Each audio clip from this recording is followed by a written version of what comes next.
Are we live? Looks like we're live. Oh, maybe.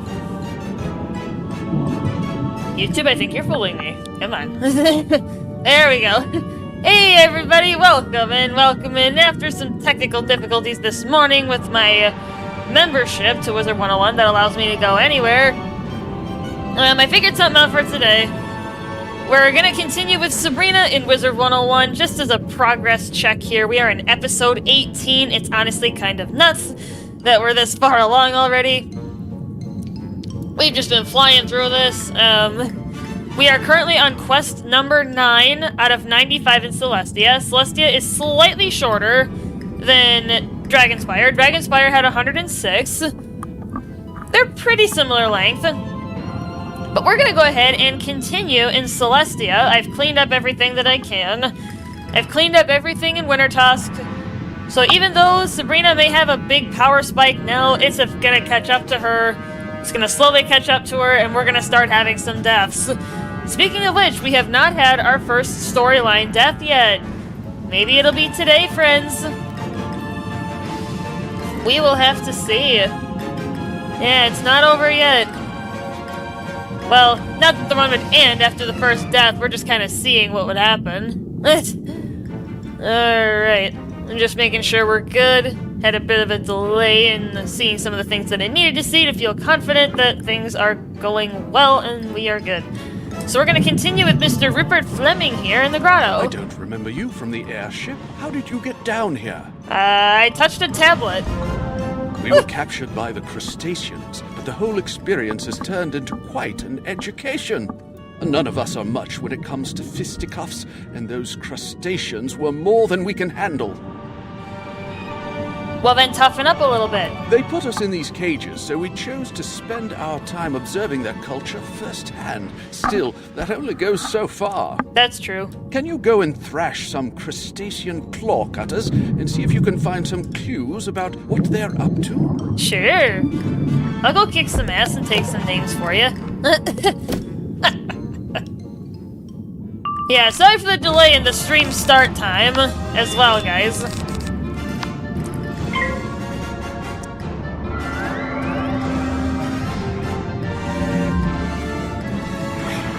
Yeah, that was not an expected delay, but we're good. And I honestly love this battle theme. It's gonna grip me for the entire time that we're here. And we now have Astral Magic, for those of you who were not here last time. We now have the ability to cast Amplify, a little bit of an aura that sits around us.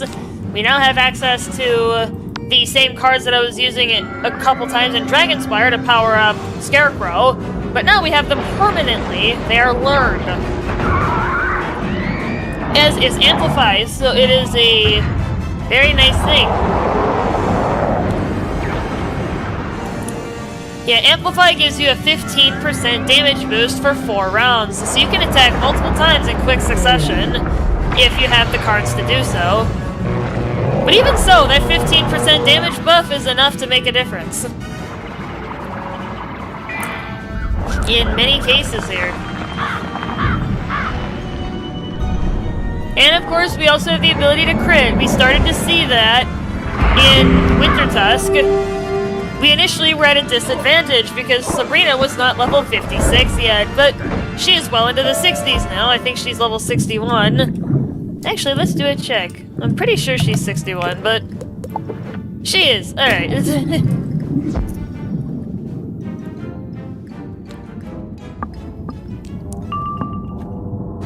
And yeah, these are sun spells. These are the ones I was just talking about. So what you do is you click on it, and you click on any attack spell in your hand, and it will apply. And it will provide a damage boost. Others provide accuracy boosts, some provide armor piercing as well. So those are options that we will also have as we progress. So that's pretty pog. And then also, in between streams, I picked up the Tower Shield spell. Anyone can learn this. It's in the Ice School. I can now fight back against the enemy and force them to deal half damage to me. I can now cast universal shields. I probably should have gotten this a while ago, but now I have it. And I'm especially gonna need it now with the crits.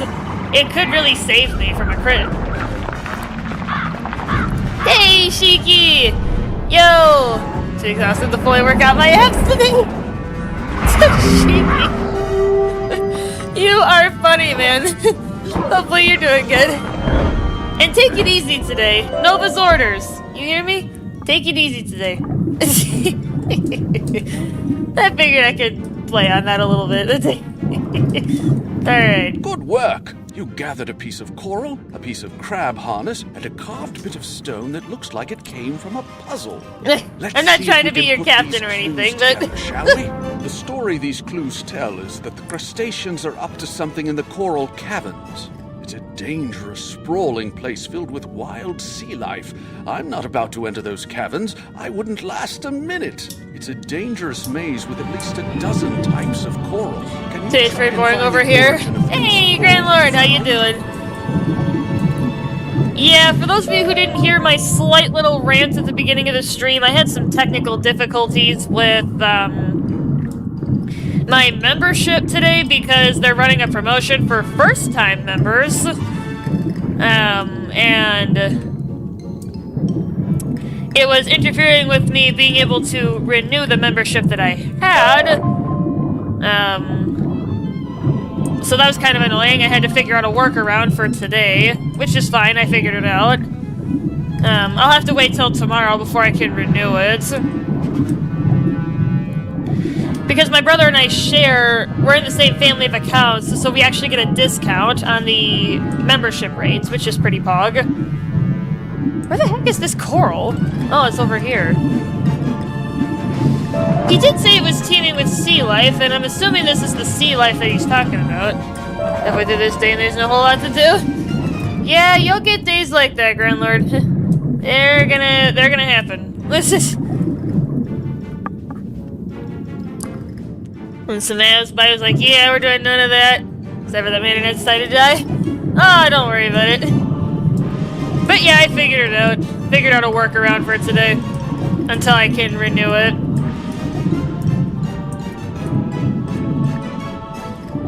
Yeah, I figured out what areas we're likely to hit. Based on where we are, so I went the secondary route. The route I was not thrilled about, but... Well, not that I wasn't thrilled about it, it's just wouldn't have been my preferred route, but you know what? I'm rolling with it. Oh, come on. Give it to me. Take it easy today like you suggested. I hope so, because you sound like you've been working a little too hard. People tell me to do that, like they'll be like, Nova, don't work too hard. Obviously replace Nova with my real name, but... but it's like, you know, I've already done that, so it's like, whatever. You found the source? Let me take a look at the coral again. Oh no. See those scorch marks? That area is frequented by voltic eels. Oh. If I might care to guess, you're here seeking a means of opening the Stellarium portal back at Celestia Base Camp, right? Yeah. I suspect that the crustaceans have taken said portal piece to the voltic eel cave based on the evidence you've collected. Okay. The logical conclusion, then, is that you must go there and see if our theory is correct, and that the portal piece is there. You observe, make a theory, and then test that theory. It is the scientific method in action. Dude, we're not going back to school. Don't take me back to the scientific theory. Ugh. God, school is so boring. I'm sure all of us can probably attest to that, right, guys? Glad to be working again. Got Starship Troopers planned. Hey, there you go. So I did my daily push-ups so those can wait for feeling when I'm not slogging my body. Shiki. Yeah, take it easy today, man. You sound like you were working out pretty good yesterday.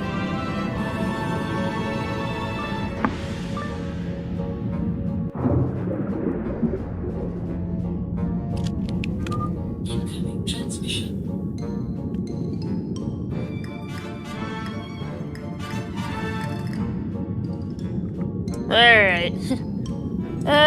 Oh. Well, there's the portal piece.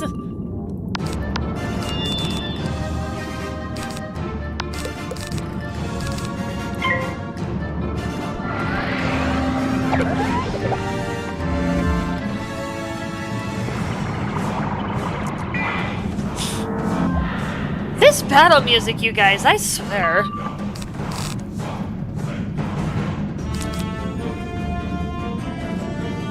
These guys literally have less health than Scarecrow plus Giant. I could be wearing nothing. I could be wearing none of Sabrina's gear. I could put her back in her level 1 gear and she would still be able to kill these guys. That's... that is a shame. Like, you figured this would get a little bit harder. I mean, it is gonna get harder, but... you figured it'd be a little bit tougher than this, though.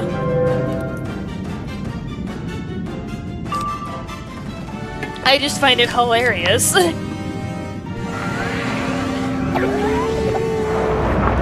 Siphoning off of eagles has never felt so bad.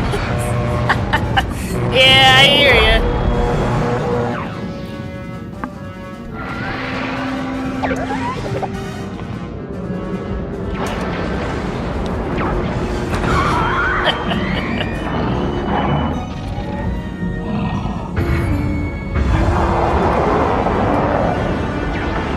I just hum to this music. It's just amazing. I just love it. So if you guys hear me humming, that's probably why. Yeah, just casual.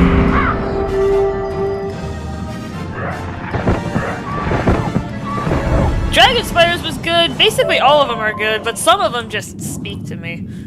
Oh wait, is this a puzzle? Do I have to figure something out? I do.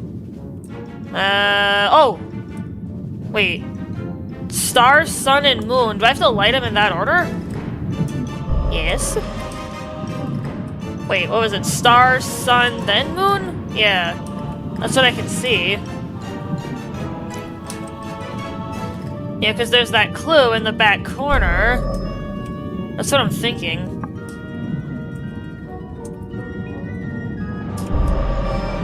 Yes. Hey, cool. Give it to me. You have found the second portal piece. Cool! Alright, we're moving on. Oh, there's another eel. Can I sneak out of here without ending up in another combat? Not that it would really be an issue, but... honestly, I could probably knock these guys out with, Ship of Fools and Giant. You know what? Let's give it a shot. Let's actually throw Ship of Fools back in there.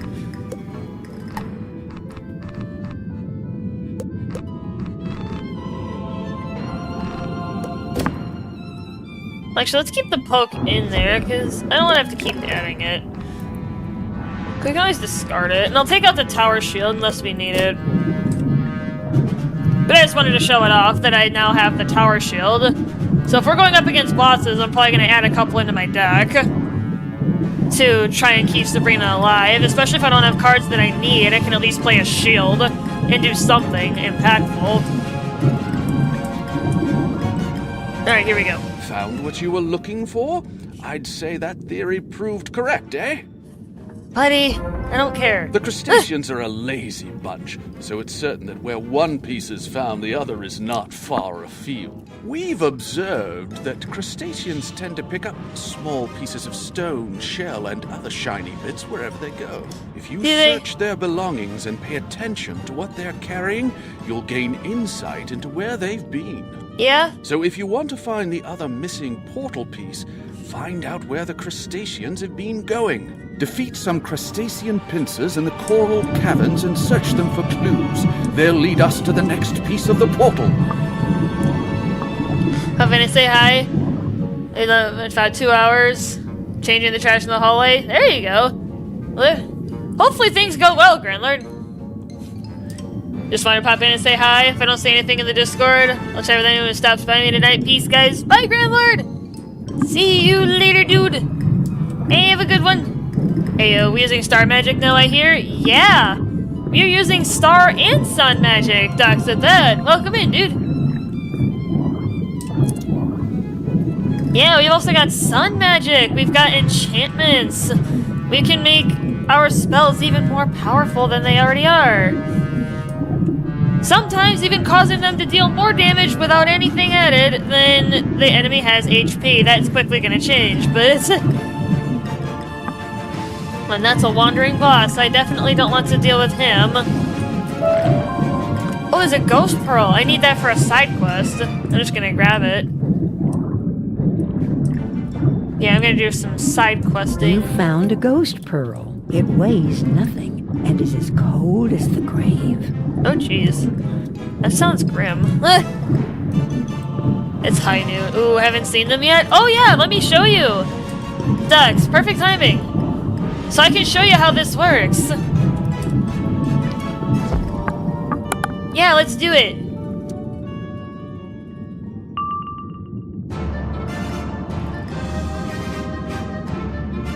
Alright, Ducks, so star magic. This is amplified. This is one of the 2 star auras that you can cast upon yourself. It only affects you.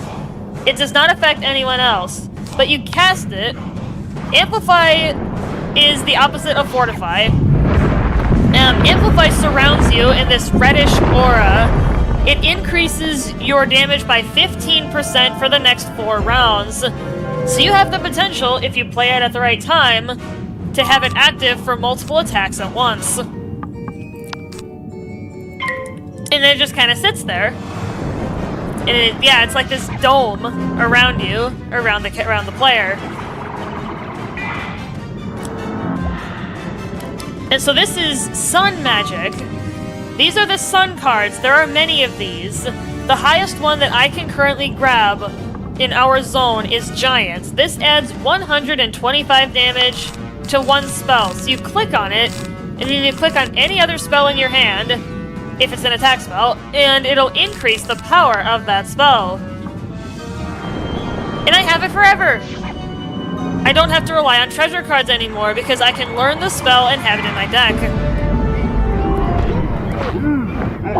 So my first weekend Terraria after several years. Nice. And then... there you go. And they're dead! Beautiful! We'll use our bug-turned feature that'll entirely entities and items to move extremely quickly through slopes. What? I didn't get information! Alright, I gotta beat up some more. Let's just... jeez. Okay. Come on. Come on, come on. Give me some information.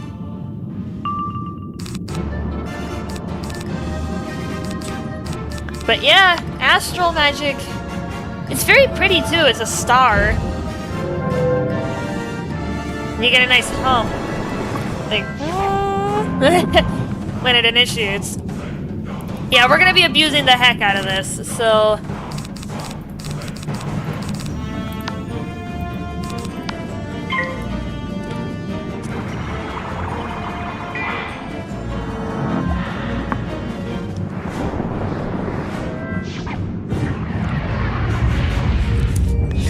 And also, Ducks, when we get further along, and everyone else out there in chat, eventually, I forget exactly where, I would have to look it up, but there are school-specific auras as well. I don't exactly know all of them off the top of my head, but I do know a few of them. I know of Furnace, that is fire-specific, Galvanic Field for Storm, Reliquary for Myth, Sleet Storm for Ice. I believe Death's is Virulence, but I'm not entirely certain of the name. But they provide a more significant damage boost than Amplify does, but there's a drawback to those. You take 10% increased damage against the opposite school. Are following the same path from the Starfish Door. Maybe you should look further. So for the Death Aura, I would take 10% increased life damage for those 4 rounds. A giant armored starfish holds the gate closed. It won't be easy to open. Yeah, I forget exactly when we get those. I'd have to look that up. Maybe I will in a second here, once we get back to Rupert. You play this from Steam or directly from the website? From the website, Shiki. Yeah, that's how I've always played it. Yeah, I downloaded the launcher off the website, and that's how I initially A played giant it. starfish, you say? How odd. Alright, let's take a look. The crustaceans wouldn't be using that starfish unless they knew some easy way of getting past it.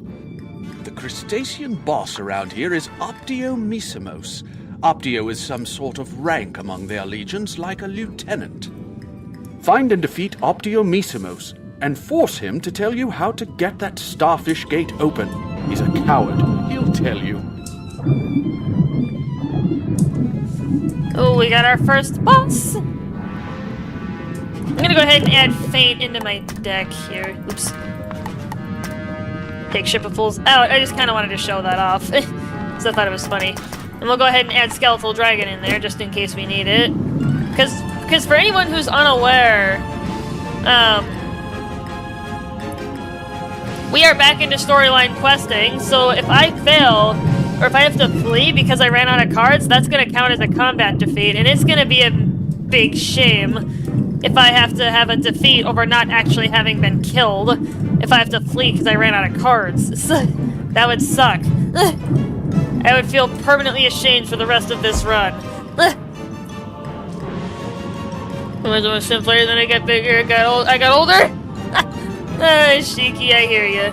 Alright, so I looked up that spell, and it looks like we're not going to be able to get it. What's the big idea? You're just a bunch of self-thrashing for bothering me. Yeah, so unfortunately for me, I'm not going to be able to get Virulence. I actually got it correct. Until we get to... Not only, there's actually a level requirement, it's level 84, so we have more than 20 levels to go before we can unlock this. And it's also in World... Wait. World 9, so we got a very long way to go before I can get it, unless I use treasure cards, but I'm gonna try and avoid doing that. The slow grind. Oh, trust me, Shiki, it's gonna go quick. Like, sure, it may be 20 levels from now, but we're gonna be moving up pretty quickly. Alright, let's go.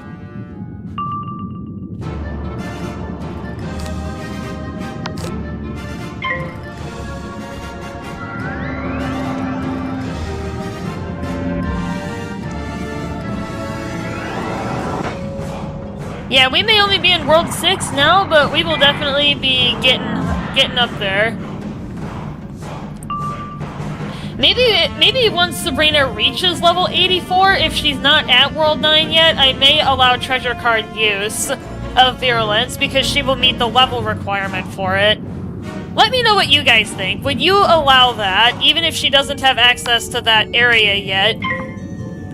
Would you guys allow that? Because I'll put it in chat so then you guys can see it for yourselves, because I like to involve chat in these kinds of things. Let me post a link. So this is the spell that I'm talking about, right here. You guys will see on that page that level 84 is required to use it.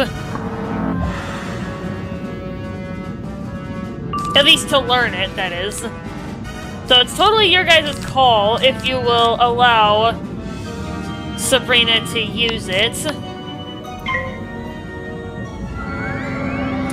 before she learns it, if she meets the level requirement. Well, at least it's on the minion. I didn't poke the minion because I just casted Feint on Mr. Boss. Yeah, I'm waiting for my astral magic. There we go. Alright, we'll poke... Actually, I probably don't even need it. Yeah, let's go for it.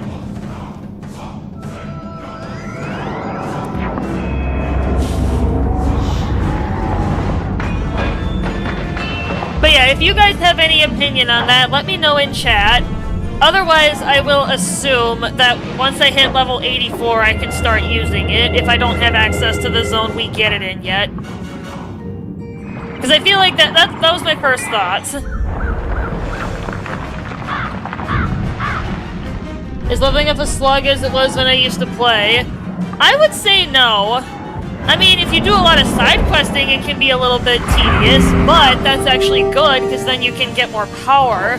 like we have with Sabrina, she is grossly ahead of the level curve. I don't know if you heard me last time, Don't hurt Shiki. me! I'll tell you anything you want to know. The starfish likes to eat algae. When we feed it algae, it relaxes and opens the door. Yeah, I'm not sure if you were there exactly last time, Shiki. Trying to think of what trail I was just on.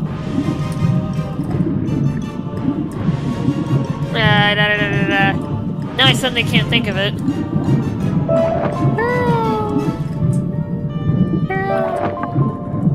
It's cute.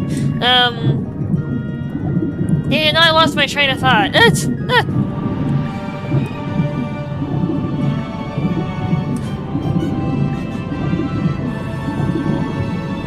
Sorry, Shiki, I lost my train of thought.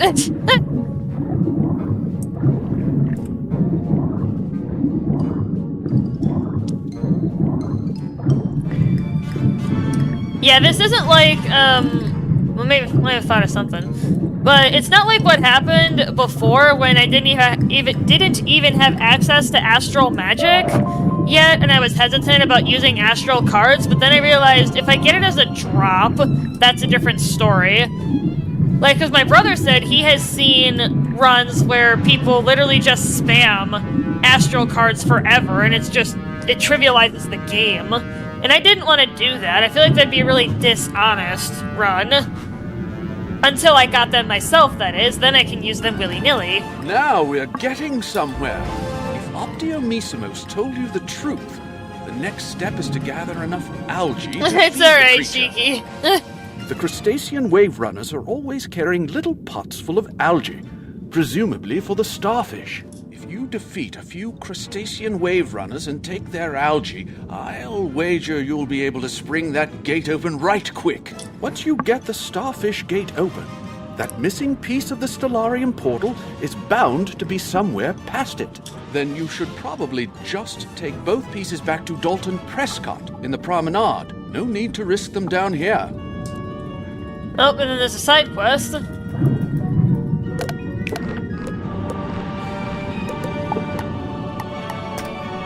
Speaking of which, I need to keep an eye on that.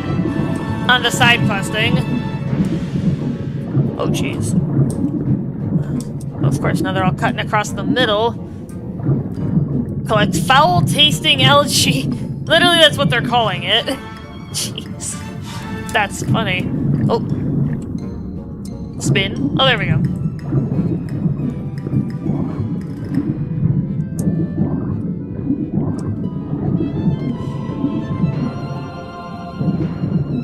And that's a wandering boss. Yeah, I'll keep everything in my deck so that I'm prepared for him. In case I do accidentally end up in combat with him.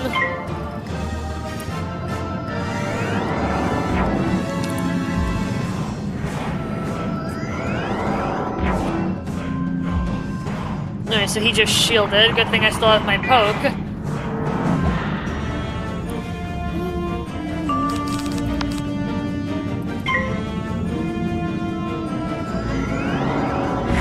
And part of what I love about the Celestia theme is that it's partially underwater. And this is a very much underwater surface role. What are you sipping on? My coffee! Cheeky. Because why not? I'm a diehard coffee drinker, my friend.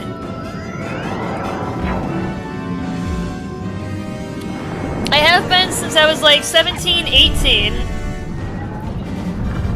Since I started going to college. I needed it to put it bluntly, get my ass out of bed in the morning. So. Oh no, they both got shields. They do indeed, so I'm gonna have to power up a little bit more. Coffee. I'm a diehard tea drinker, but if someone trying to lose weight, gamer mostly, I have to drink black coffee. Ah. Sorry, Shiki, I can't help you there, buddy. Yeah, I don't need Fane, I'll discard it, but I will grab Spirit Blade. Because I can't rely on a crit, so I have to think a little bit more. Yay! Oh yeah, Shiki, can you update the Nova Sarcasm counter? I think we're now at 3. Credits to Crevice, unless Crevice is here. Crevice, if you're here, Nova Sarcasm counter 3. And if someone can put Nova Rage counter 57 in chat, we have not had a rage yet. But just to keep everyone updated on where we are.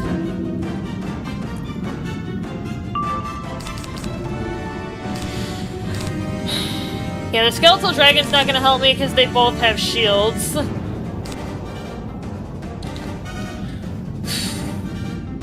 Do I want to go again? Yeah, I do. I'd rather have gross overkill than not have enough. Especially because of that. Nova Sarcasm counter 3. Hey, there we go.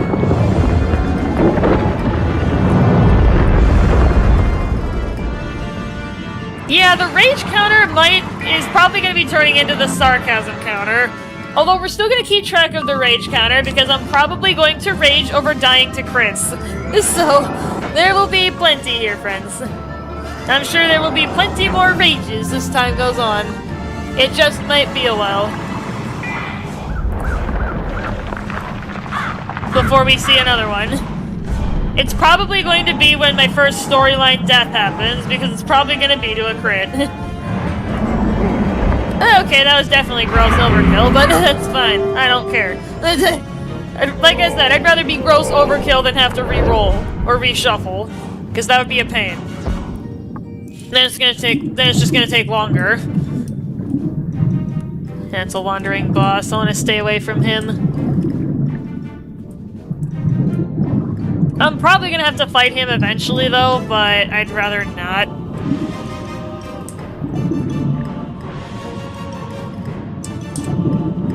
Yeah, I'd rather not if I don't have to, because that's just gonna be a pain.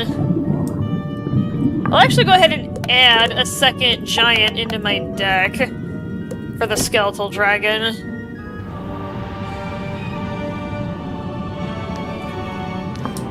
Alright, and I'll go ahead and add the Nova Rage counter.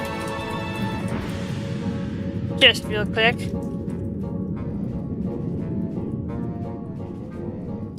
Alright, so I'll go ahead and add that note that there have not been any yet.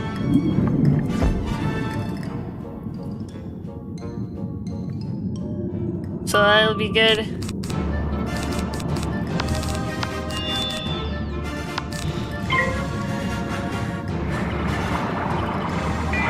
And we didn't have any rages last time either, so we're on a roll.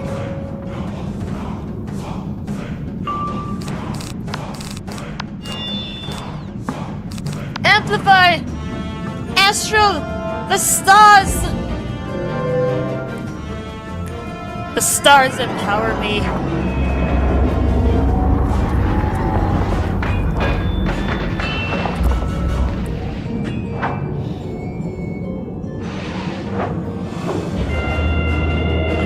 Look forward to the rage someone has to. Yeah, like I said, Shiki, my best guess as to when the next rage is gonna happen is when I have my first storyline death, most likely to a crit. That's my initial thought. Not to say that I won't rage before that, but I just don't know what else could cause me to rage other than dying to crits.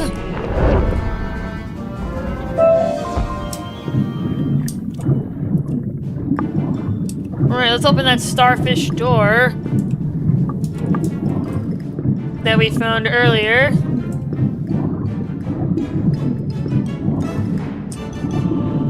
You feed the algae to the starfish on the gate.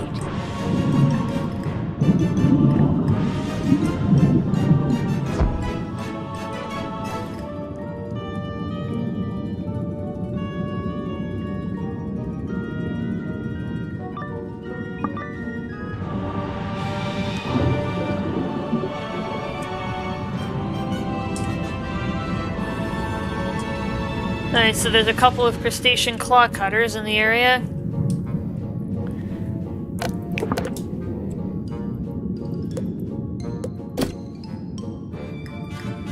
Let's see if I can let them pass and sneak around them.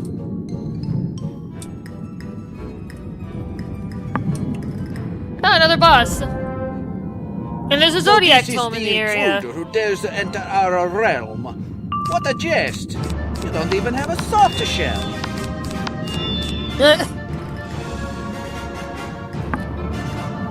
There's a Zodiac Tome over there. Don't let me forget to grab it, you guys.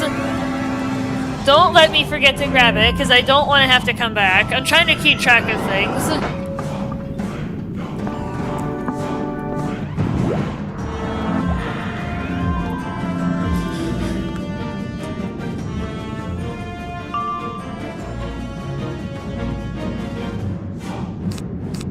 Okay.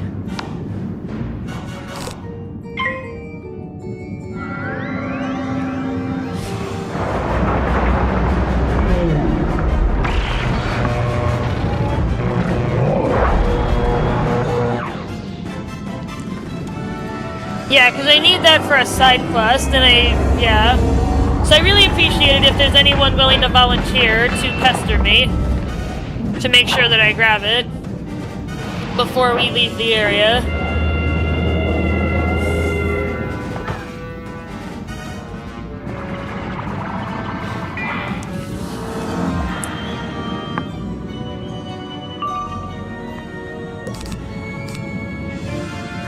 I still have not drawn my 45. It's probably in the deck somewhere, but I have drawn both of my giant cards. Don't forget to grab the Zodiac. Just remember to read chat. My message was here. Thank you, Shiki. I'll probably be checking chat again throughout battle and after battle, because I like to keep up with people.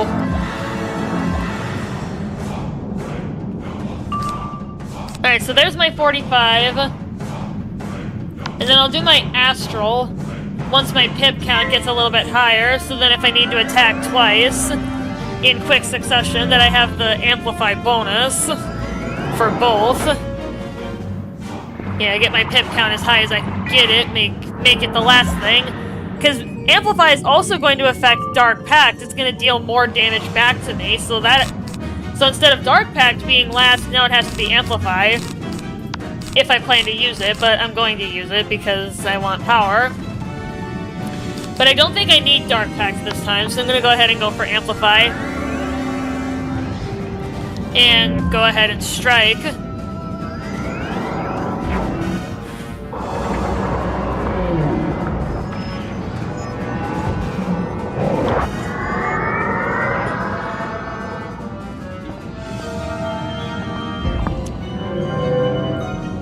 The stars empower me! Just like Sabrina's entertainments. Alright, let's go. Let's smack him. Smack! Oh, he passed. That's good. Yeah, this will definitely be enough then, because he didn't cast his shield.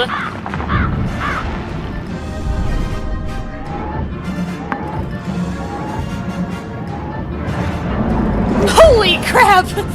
Almost 13,000 damage! That's insane. That's insane. That's more than 4 times that guy's health. Jeez. Ah, you cracked my shell, but good. Take the wretched stone. It's never brought me any luck. The governor drops the other piece of the Stellarium portal. Alright, let's quick grab the Zodiac Tome. Ah, come on. Can I grab it? Hello? There we go. I think it might have been too close to it. It might have been across the threshold. Alright, so now that we've got that, we're just going to teleport back to the base camp, make things a little bit easier, and a little bit quicker, as far as getting back.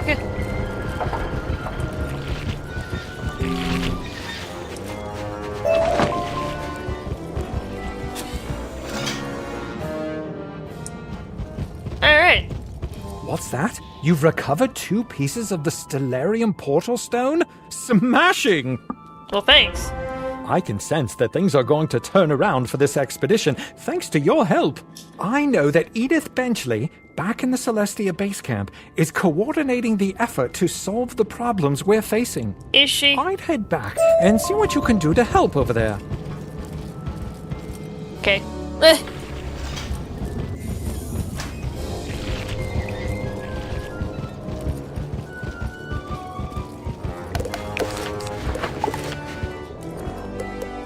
Alright, no side quests. Oh, wonderful. You've got the pieces of the portal. Now we can restore access to the Grand Plaza. You must go and repair it now with the pieces you've recovered. It should be easy to do. Of course, I sit down to relax. Emergency strikes. Aww. Yeah. Alright, friends. You replace the missing pieces of the broken portal. Alright, it looks like we are now heading to the Stellarium. Our next zone. A stellar job! No pun intended. You sure about that? I hate to send you packing when you just got here, but those are needed to open the Stellarium. Go and speak to Thornton Lewis in the District of the Stars. He'll be ever so grateful to see you. Looks like... Oh yeah, hold on. I'm just gonna check here quick.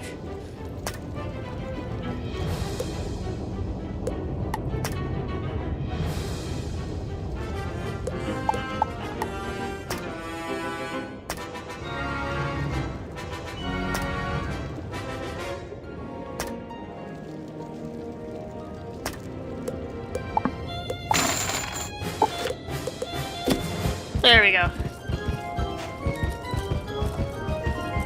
A bit of a quick inventory cleaning. But yeah, we are now headed in to the District of the Stars. Hi! Oh dear, who are you? You must be barking mad to come down here. I'm not even a dog!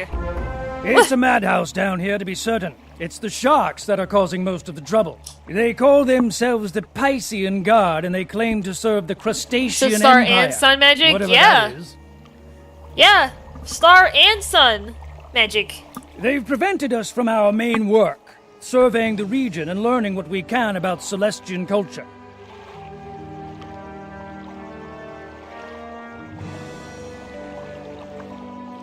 I assume you're here to rescue us and to learn about the Celestian schools of magic. Stars, moon, and sun, right? I've already partially done that. If you want to rediscover the secrets of Celestian magic, then you must become one of us. An explorer. First lesson, observation. Based on where it stands, that broken monolith Speak is for yourself. undoubtedly the key to Yeah, entering right? the area beyond. Would you be so kind as to go and survey that monolith and return here with your findings? Yeah, right, dude? Like, he's got to speak for himself. I'm no dog. I'm a human. Oh, The jeez. monolith is ancient, but upon closer examination, the broken edges look fairly fresh.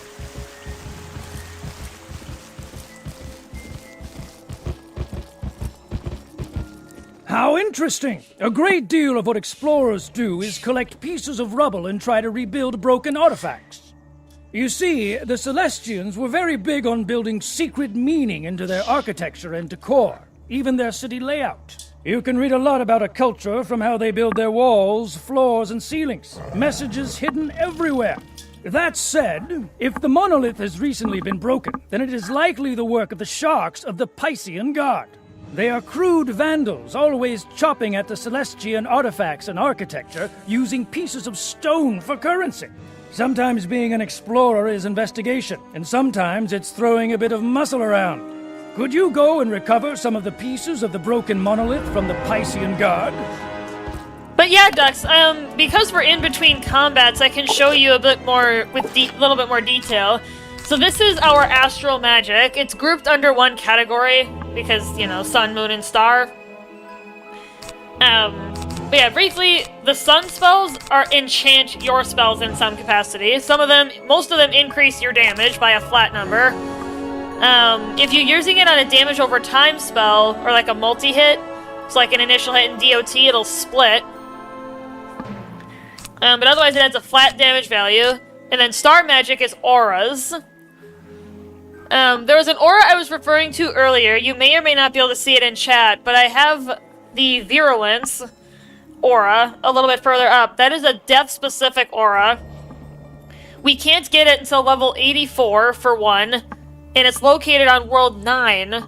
So I had an idea that maybe if I hit level 84 before we get to that point, I might be allowed to use treasure cards of that, if you guys will allow it. Treasure cards you used since the start? No, I've been really limiting my use of them, Dux, because I didn't want to trivialize the run. My brother said he has seen people doing runs of this game, and they're just using them constantly, and it just trivializes the game. And that's just boring. I was very hesitant before now to use these because I didn't want to trivialize it, you know? But now that I can learn them for myself, that's not an issue anymore. Because now I can use them freely, because I've learned them. By visiting the trainers in the base camp. Yeah, I wanted to keep the run at least somewhat realistic. If that makes any sense.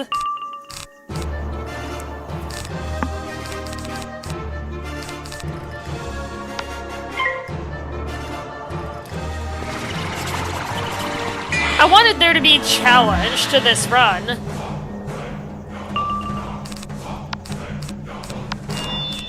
But yeah, you can see here that the giant split between the initial hit and the DOT of the skeletal dragon. It's not all on one end or the other. It's actually relatively even.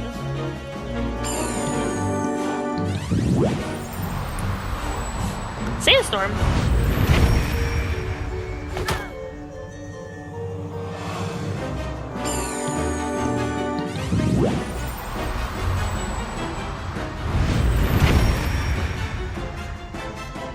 A double sandstorm. Stars! Empower me. But yeah, Amplify gives you a 15% damage boost for the next 4 rounds of combat.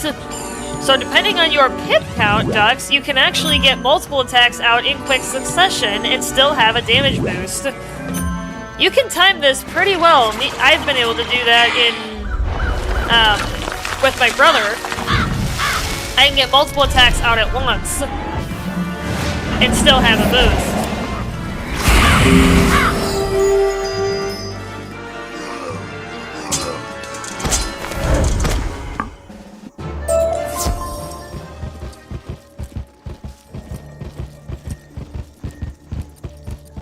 Are Astro Magic buffs auras? Are there offensive spells? No, they are all, they all buff you. No, there's no, yeah, there's no attack spells. If you use moon magic, though, you can transmute yourself into another entity. You can turn yourself into another thing, and then you get a specialized deck of cards for the next 6 rounds. But that's called polymorphing, but it's not really that useful, to be honest. I mean, it's funny, but it's not really practical.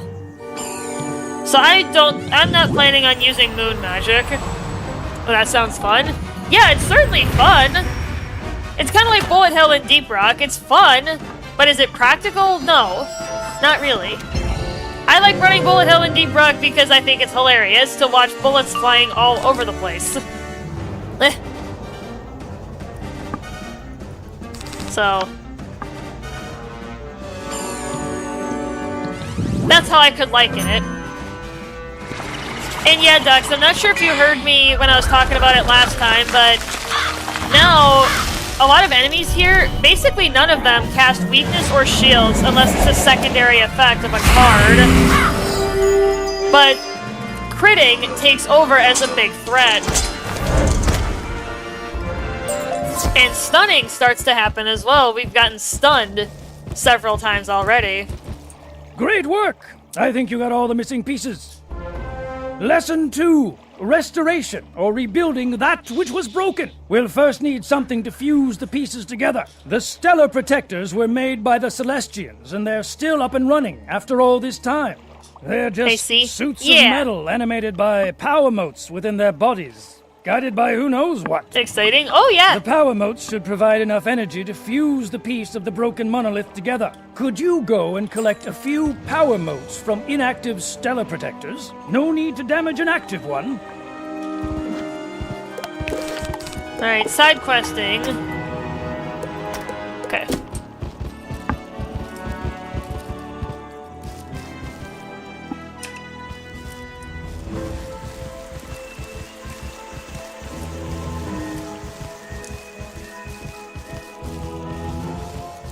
Have to find 2 more.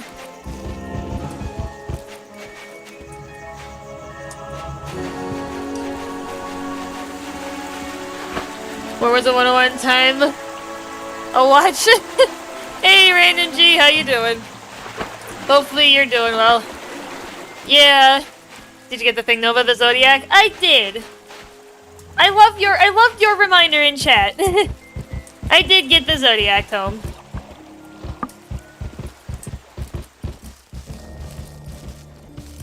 Oh, it just respawned. Alright, that's fine. I thought I was gonna have to go look for a 3rd one. Those should do the trick. These power motes must be treated with extreme heat before we can use them to repair the broken monolith.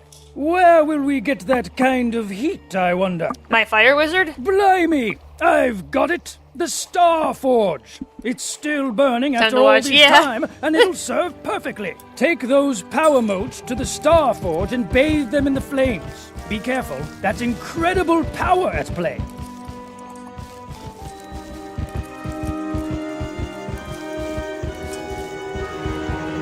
You treat the power motes within the Star Forge. In short order, they're ready for use.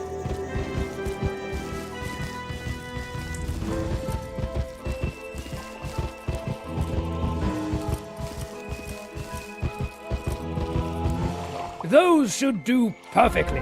I've reassembled the pieces of the broken monolith, but the translation is a bit of a bother, sad to say. Could you do us both a favor and go into the Astral Archive and seek out the knowledge we need? Speak to the archivist there. It's sort of a talking library catalog that will tell you what you need to know. Okay, you're telling me to do it, but you're a researcher and you don't know? I mean, you don't have to know everything, but like...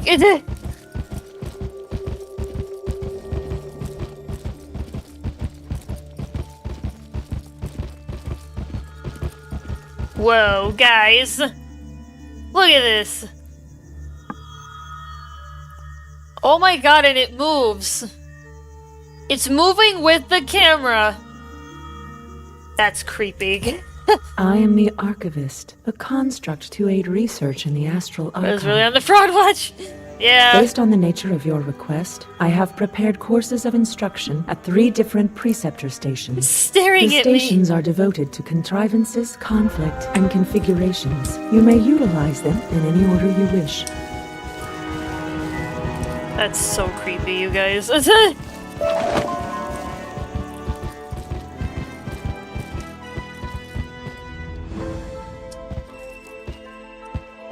Cut across the middle.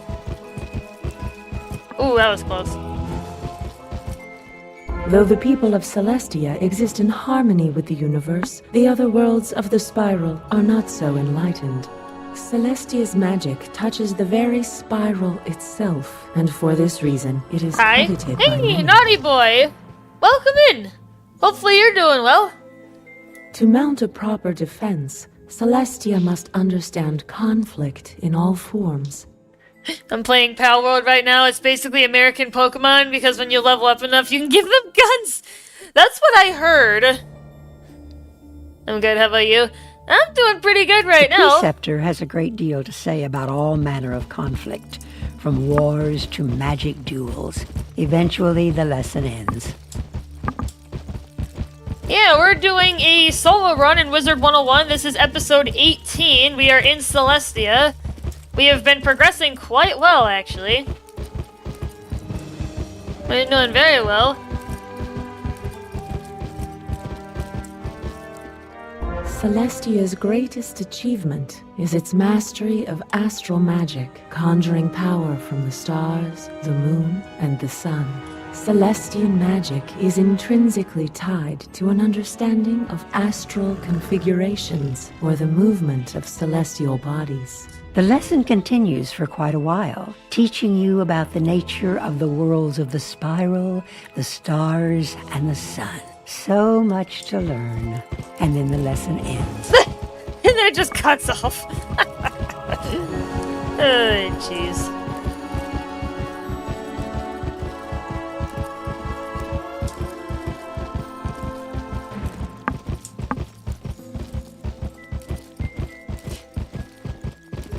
Alright, contrivance. Among the greatest of Celestia's achievements is the creation of magic artifacts, or contrivances. These contrivances are essential to Celestian life, and are marvels of crafting and enchantment. This goes on for a while. All manner of schematics, plans, and diagrams flash before your eyes until at last the lesson ends. Okay.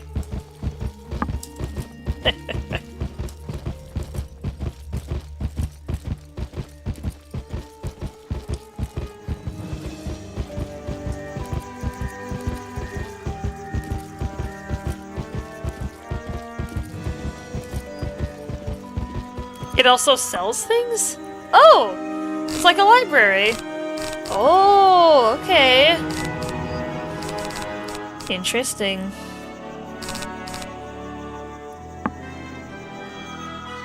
I did not know. Good to know, though. That may be useful. Because then I can get astral treasure cards for stuff I don't have yet. Oh. Ooh, I just snuck up the middle. That guy almost got me. That was close. I was like, should I really do this? And I'm like, yeah, I'll do it anyway, YOLO. You look like you've been hitting the books. Did you learn anything?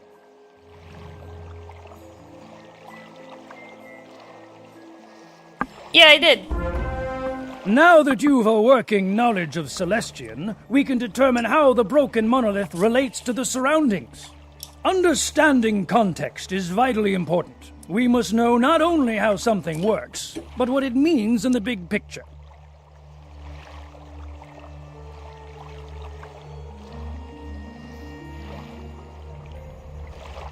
The broken monolith has many markings very similar to those in the chantry, and may be significant. Could you go and survey the chantry to see what might be learned of the area? Return here with what you've learned. Yeah, I need to get a haircut, like, oh my goodness. Maybe that's what's been making my headset less, like, because normally it fits really well. Maybe it's just my hair. Maybe I need to start putting it up in a ponytail when I stream, but it's just to, even though I've got a headband on to keep it out of my face, it's just, I've had to adjust my headset a lot more than usual lately, and I'm thinking that's probably part of the reason why.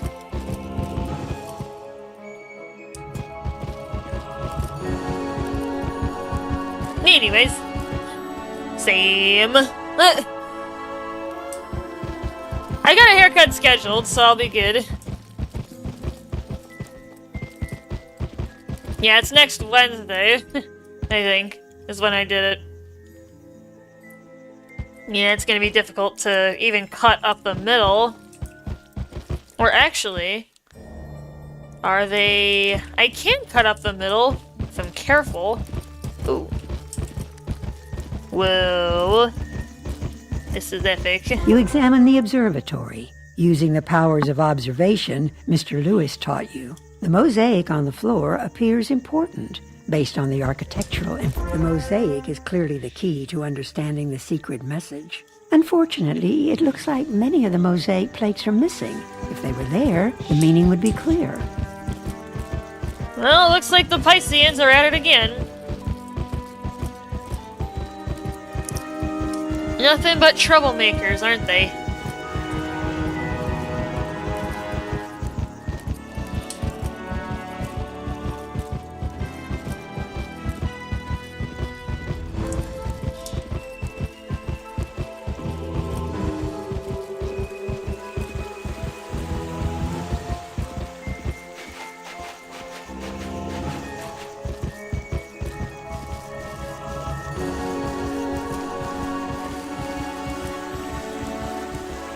It's like, alright, now what do we gotta do?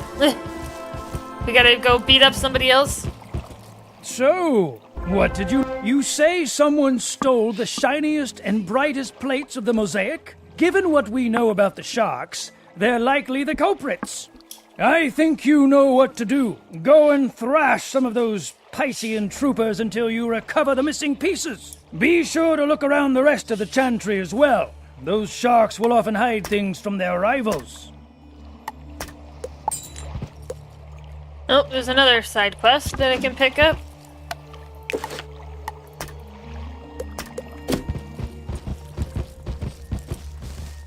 Yeah, there's gonna be less and less side questing to be able to get XP as we go along here. Like, it's slowly gonna diminish the power level that Sabrina has, and the power advantage that she has is gonna start to slowly diminish. You'll see. It's gonna be a while, so get comfy, folks.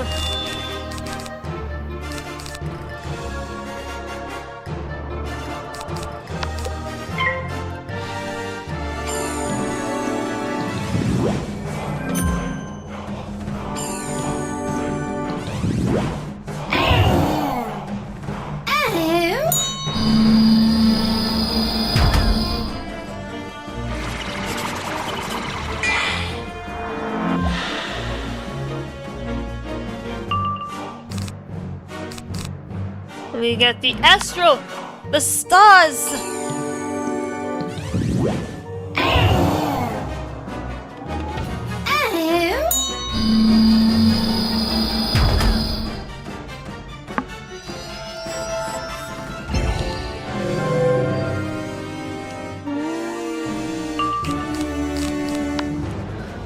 Oh, double pass. That makes it go quick.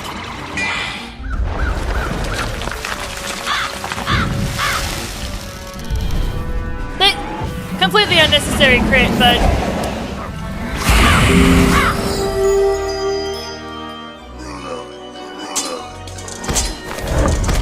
let's beat up some bad boys. Yeah, run around a little bit. Try to avoid the wingfish. Because I don't need them, I need the troopers.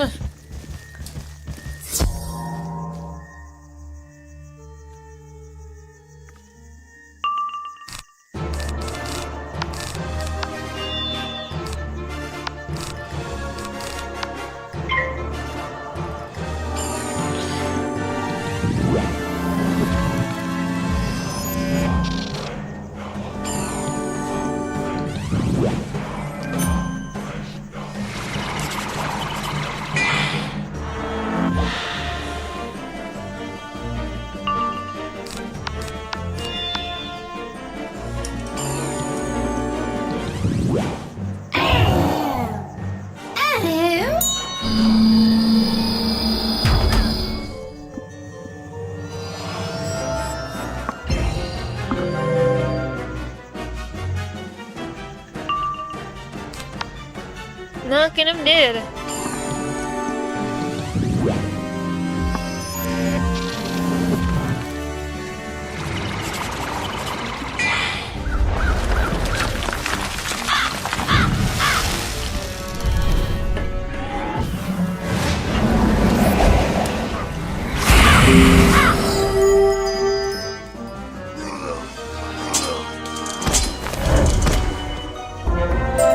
Alright, I got those. Now I need to go to the Grand Orrery, whatever that means. And search.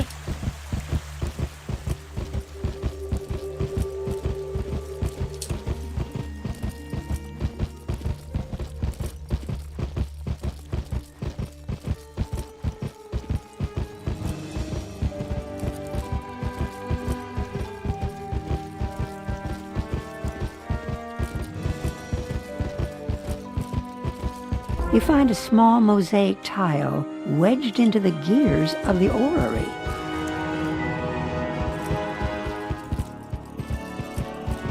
Interesting. Yeah, I'm probably going to go around the scenic route in order to avoid these guys.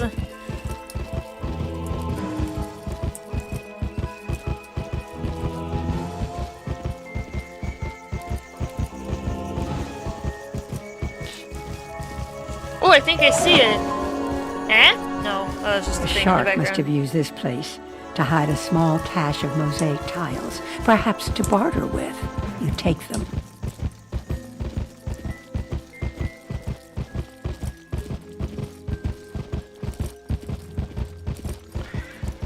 So the sharks kind of came in and just said, you know what, we own the place, and just started destroying it. Even though the Celestians are basically long gone at this point. They're vandals, friends. We must thwart them. Must thwart these vandals. For the destruction of the Celestian Empire.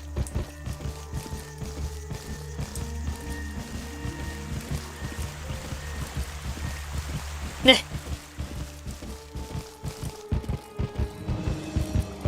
6, 7, 8, 9. You've recovered all the missing mosaic pieces. Smashing! Now you're ready to restore the mosaic floor to its former state. Head on into the chantry and see about putting the pieces back where they belong. That should put us ahead of the game. Oh, I got monstrous treasure cards.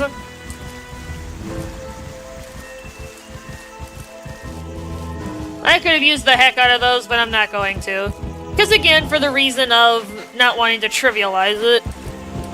Even though technically I could, because they were like a reward from a quest.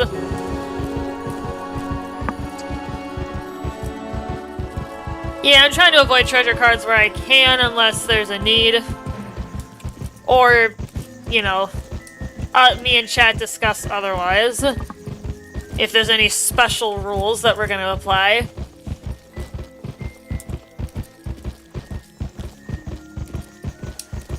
Which we have a couple of times, actually.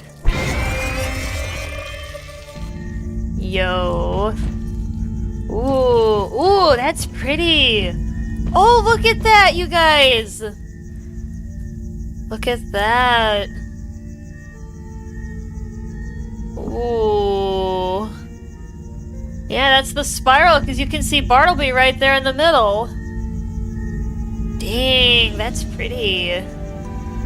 It's very stunning. Weedy. I know, right, Dux? It's a very nice looking thing. Yeah, I had to stop and look at it for a minute, because I'm like, dang, that's the spiral.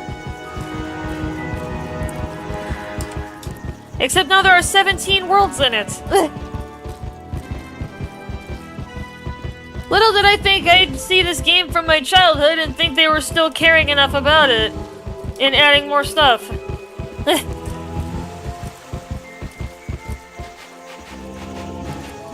Yeah, King's Isle really does care. It's kind of crazy.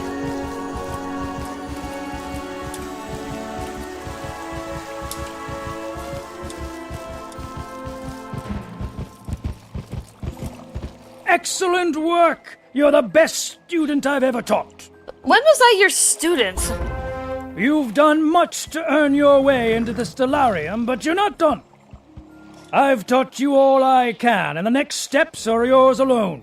Go to the Astral Archive and see if you can cadge some more out of that archivist. That should set you on the right path. Are the latest stuff good, though? I have not, I haven't played the newest world yet, though, Dux, so I can't speak to it yet. But the adventure is really interesting in the later worlds that I have played. Like, my brother and I finally finished off the world we were on before. And we just started burning through the rest of them, and it's just like, dang, what the heck? I am the Archivist, a construct to aid research in the Astral Archive. I am the Archivist, a construct created to aid research in the My empathic array detects that you are here searching for a means of entry into the Stellarium. Is that correct? Only Celestian citizens are permitted unrestricted access to the Stellarium. Temporary access to the Stellarium may be granted by allowing an empathic scan to determine suitability. Please present yourself to the preceptors of configuration, conflict, and contrivance for your evaluation. Once finished, return with the tokens denoting successful completion and place them in the security plinth. The preceptors have been activated and are ready for your use. Oh, I was like, it's like the game, I can't move. I can't see Sabrina. He says that's all students. Yeah, it's just like, I'm not your student. When was I your student, buddy? Right?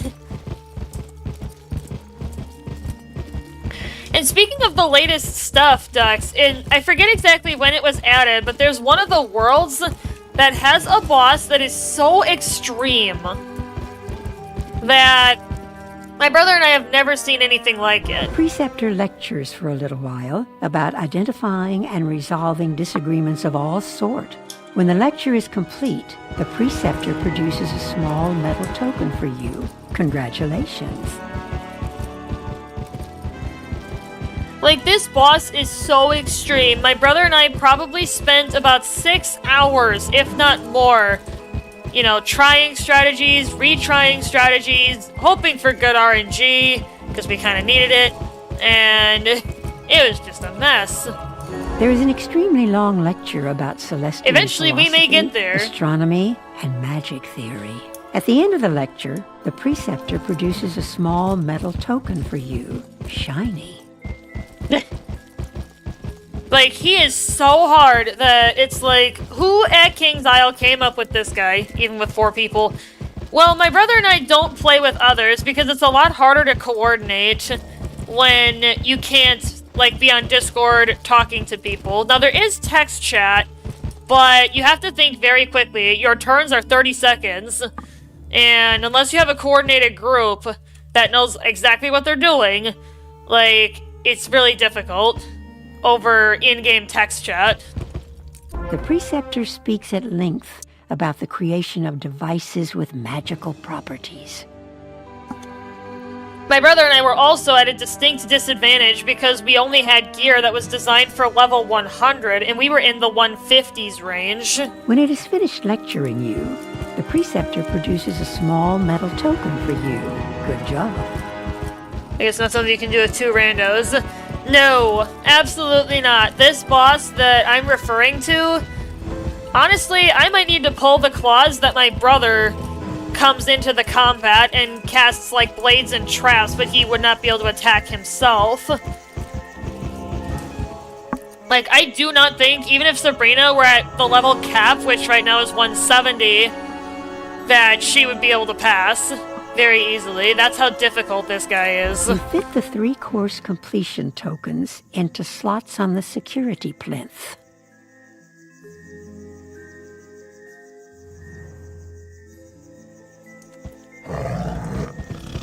Like, I don't know when we're gonna get there, Dux, but it's not gonna end well. That might be where I legitimately give up the run, is at that point. Congratulations. Thanks. Your evaluation was a success, and you have been deemed worthy to enter the Stellarium. If you wish to continue, proceed to the pedestal immediately outside the doors of the Stellarium in the Grand Plaza.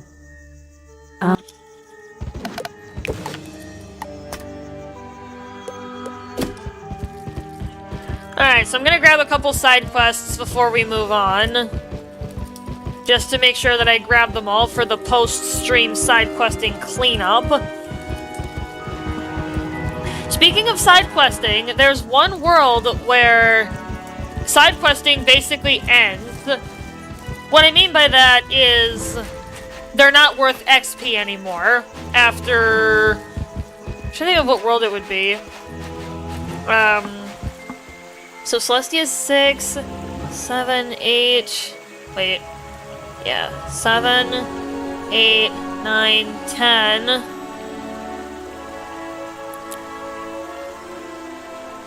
It's either World 11 or 12, where side questing is not worth XP anymore, so we will not be grabbing side quests after that point, because it's not worth it. It's not worth my time, if it's not going to be worth XP to get Sabrina further up into the ranks. So those areas are probably going to go quicker because of that, because I won't have to worry about side questing. Alright, Stellarium Pedestal, let's head back.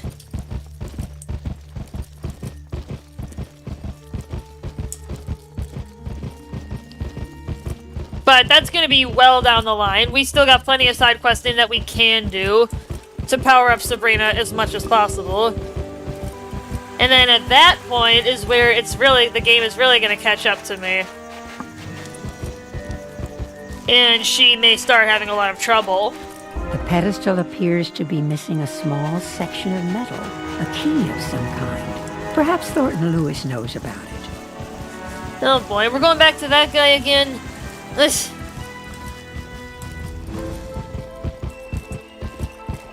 Funny you should mention something being missing. The other day I saw the Piscean leader, a big fellow named Brutus Starkwave, fiddling with that pedestal. I wager he knows something about your missing key. Oh, so now we gotta go beat him up, eh? Alright, let's go beat him up. Oop. Did I... Is it that way? Okay.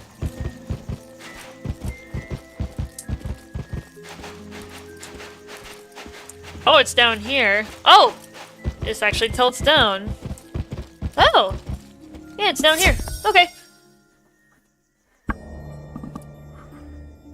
No, but solo against this boss might legitimately be impossible. Unless I literally get perfect odds. This is no place for a surface dweller. Oh, there's a Zodiac! Boys, fresh meat! Alright, someone needs to bug me to make sure I get that Zodiac tome. I do not want to leave without it.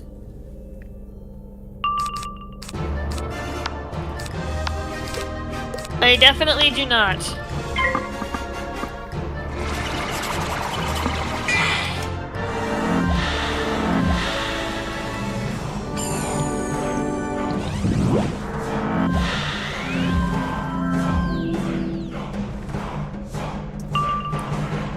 Well, that's a shame. Just casted a death shield in the form of spirit shield. So I'm gonna need a little more effort to eat through it. He might be getting one too. Negative. That's a balance blade. Oh, jeez.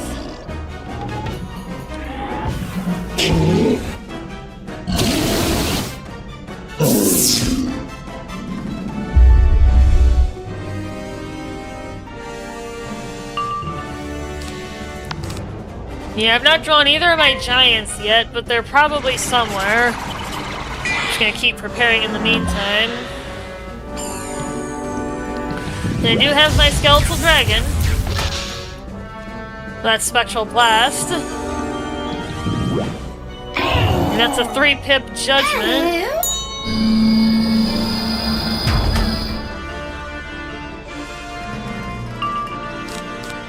Oh, there's one of them.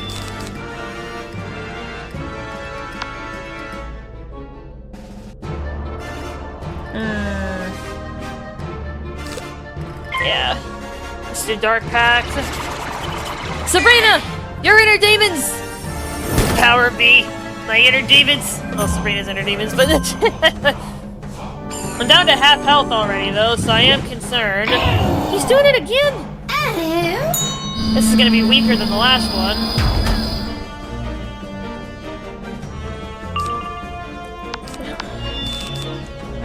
Alright. Yeah, I may have to stick with Amplify and then Hit. Because I don't think I can wait too much longer. The power level is low, but...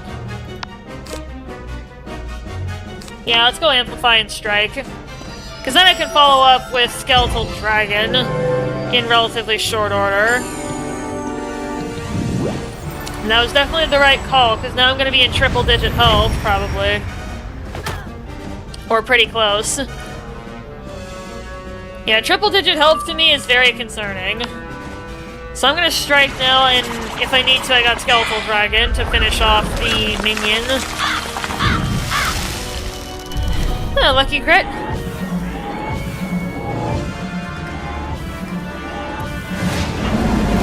Oh, we're good. Cool. Nice.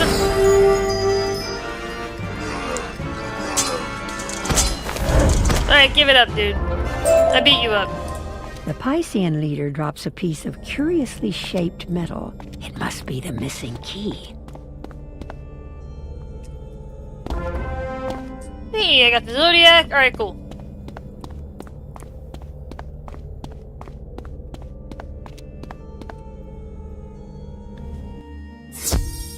Rock and roll. Alright, we're doing good.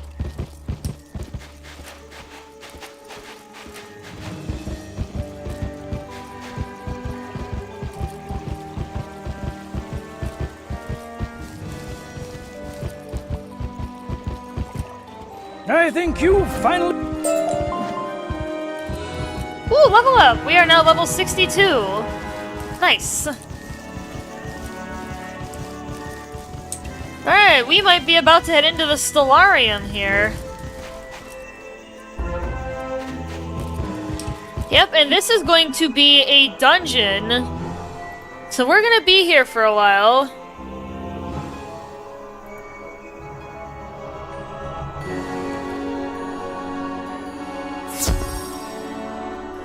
Yeah, we are doing well. Yep, the Stellarium, we are in an instance now. Did you get the Zodiac? I did. I did indeed. Alright. Yep. And there's also a lounge lizard, the search quest for Celestia, so I'm going to be keeping an eye out for it. I've got its location on my second monitor, so I'm going to be watching for it. Because this is a dungeon, I want to grab it because I don't want to have to come back for it later. Oh, is it... Oh, it's way in the back. Oh, there's a Star School trainer here. Ooh. Ooh, I can learn... Ooh, I can also learn Infallible and Vengeance. Infallible gives me more accuracy and more armor piercing for 4 rounds, so I can pierce through shields. And resistance, that could be very useful. And then more crit rating. You know, I'll go ahead and learn these. I'm not going to pick up Fortify, though, because I need to save my training points. But I will pick up the other 2, because you never know.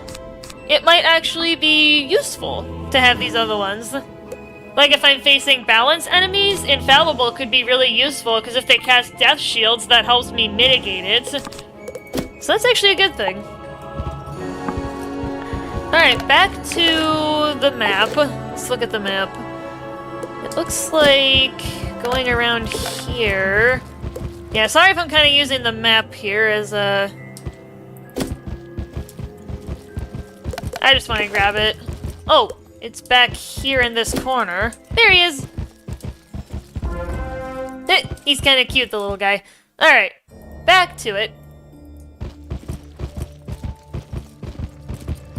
Yeah, the search quests are actually really important because they give you training points that allow you to get more spells, so it's quite beneficial to do all of the search quests that you can.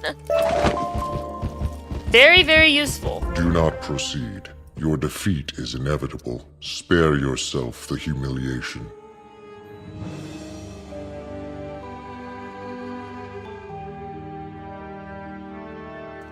Now, you guys will notice that enemy is Star. That's not normal.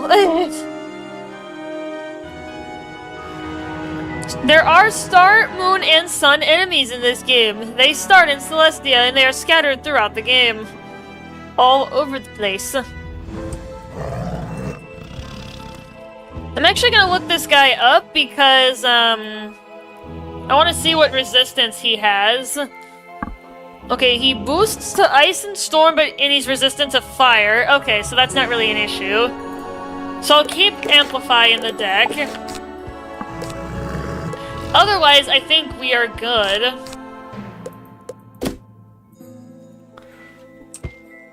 Alright, yeah. Just quick, yeah, we should be fine. Alright. Let's get going. Let's get going then, friends, shall we? You got a good amount of health. Alright. Alright, let's start preparing.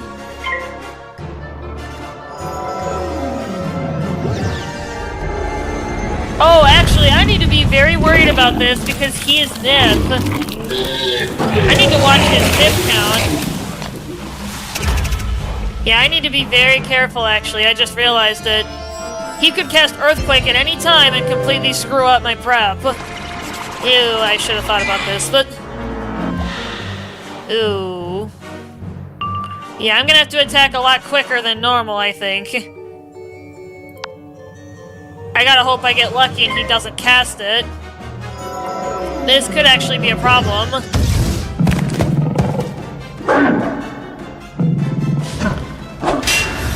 Amplify is a good defense against Earthquake, though. He's wasting his pips, so that's good. I need to keep a sharp eye on him, though. Oh, he casted weakness. Does he have it? He actually does. Okay. Yeah, weaknesses are going to be a lot more rare, but they're not going to disappear completely. Oh, jeez.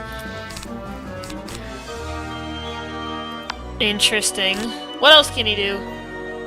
Alright, he's mostly fire magic, so I don't have to worry too much. But good to know.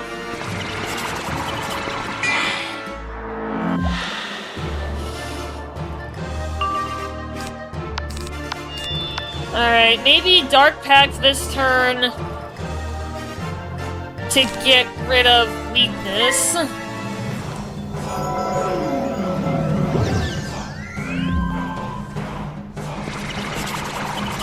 And the problem is he's going first, so it's gonna be tricky. If he's up to 6 pips, he could Earthquake me literally the turn I decide to attack. Okay, he's got a power pip. I may need to strike now, preemptively. Because I need to protect myself.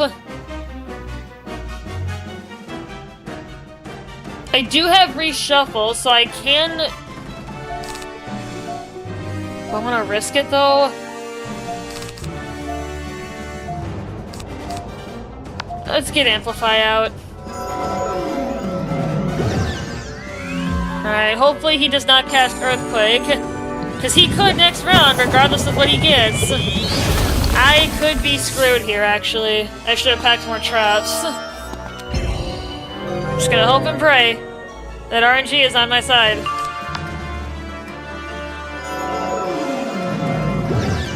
And it is! I'm actually relieved.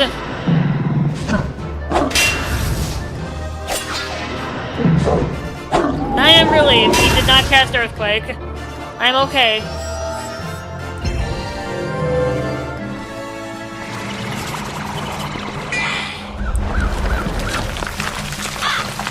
I was scared. But it's like, Nova, think. Nova, think. What can you do? What kind of defense do you have?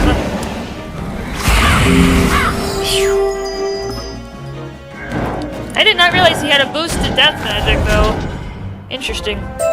You have defeated me, but your weak mind cannot solve the problem that will let you pass. We guarded the gateway well, with a grid of flux panels. They must be linked to bring power to the gateway, and pass beyond. Though you can manipulate the pedestals and orient the flux panels anew, you are simply incapable of an arrangement that links them continuously.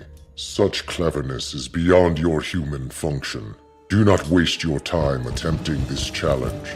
Accept your limits with dignity.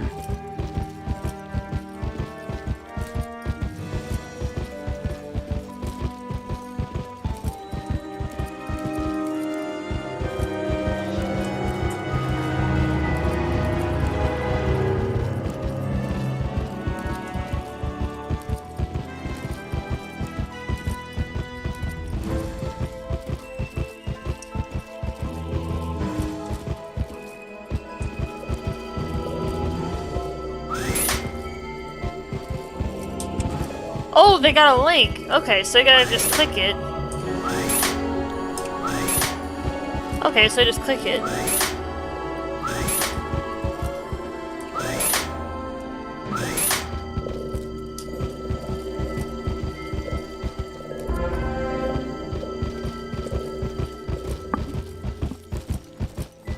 Cool. Well, that was easy. This is a game designed for kids, though. Well, not directly. It's kind of like teens and tweens level, but... I mean, literally anybody of any age could pick up this game. Like, seriously. Of basically any age could pick this game up. There are a lot of long-time players, though. My home was beyond the stars. I have dwelt in this place for time out of mind, serving and waiting. I will not surrender the secrets of Celestia's magic willingly.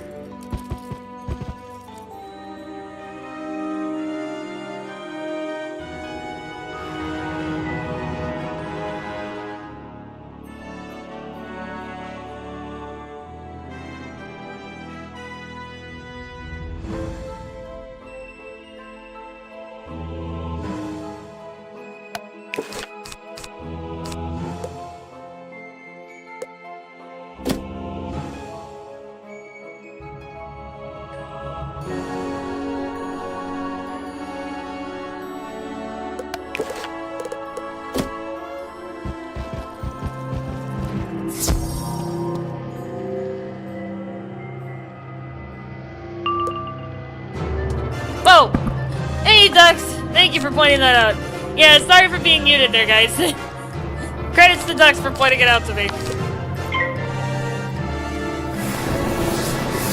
But anyway, hopefully you guys didn't miss too much. I was basically just talking about Selwyn. I was looking him up to see if he had resistance to me, you know, because moon, nighttime. Maybe he'd have a resistance to death, but he doesn't. And he doesn't have the ability to cast Earthquake either. So I am actually safe from that. I can prep at will.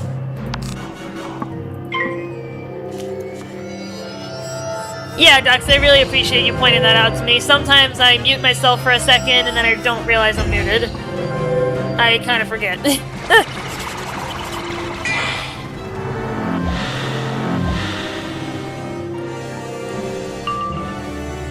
I still have not drawn either of my attack spells yet. Legendary Necromancer, no, nice. Oh yeah, once we hit level 60, we became a Legendary Necromancer. After level 30, Dux, your title changes every 10th level. At level 50, we were Grandmaster, now we are Legendary at level 60. At level 70, it'll change again to Transcendent.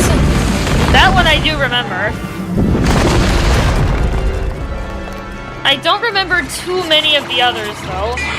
I know some of the recent ones. Well, there's Scarecrow.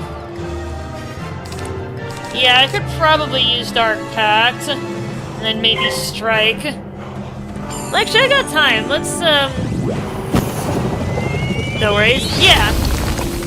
Yeah, again, I really appreciate that.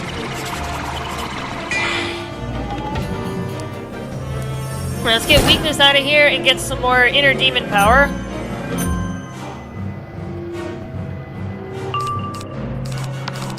Well, there's Skeletal Dragon. Yeah, not that I think we'll need a secondary strike, so let's go with Scarecrow right away. Do you get into a school spell with your title too? No, that's on the 8th, Dux. Were you here when I got Skeletal Dragon? Because we got that last time. When Sabrina hit level 58, I actually did it, well, I did it on stream. Because we got a rank 8 spell at level 58. At level 68, we'll get rank 9. I was, yeah. You battled bravely and with honor. The light of the stars clearly led you to this place through the sea of night. I release unto you the Star of Celestia. Use it in pursuit of knowledge and learning. You may proceed. Yeah, for the most part, on the 8s from here on out is when we'll get new spells. It's not at least as far as, like, the ranks. In some of the more recent worlds, you get a spell shortly after the world starts, regardless of what level you are. You remove the Star Invisible. of Celestia from the Stellarium. It glimmers with astral power.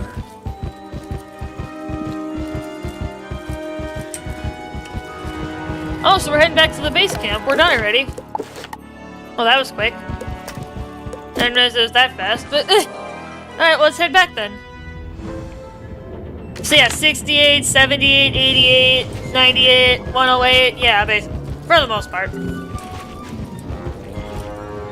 You slot the Star of Celestia into the Grand Astrolabe. Hey!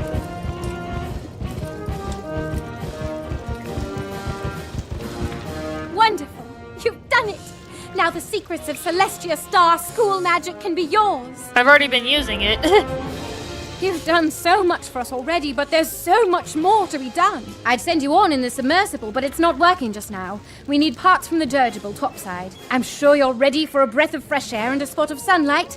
Can you go to the surface? Skulls for the Skull Throne. Hey, Gideon, how you doing? This is our dockmaster, overseeing the landing area when we first arrived on Celestia. To get to see Pierce, you'll have to head up to the surface. He can set you up with the submersible parts. Alright, we are heading up to the floating land. That is our newest spot here. And look at that! It's kind of like a beach. It's a beachside thing. And this is actually where we can get new astral spells as well. Hello. How did you get down there without me noticing you? I started there through the spiral door. Oh, you're after parts for the submersible. I'm bad news then. This is just saltine crackers. It's been a relentless assault since we arrived, and now we're in a bit of a jam. Some dastardly saboteur has untethered our dirigible, the SGS Explorer. We kept our supplies on the dirigible, including submersible parts, to keep them from the water moles, but now the dirigible's gone. Suspecting the worst, we sent a search party after it, but the sea spirits bedeviled us and kept us from searching. If you're willing to help, you're my new best friend.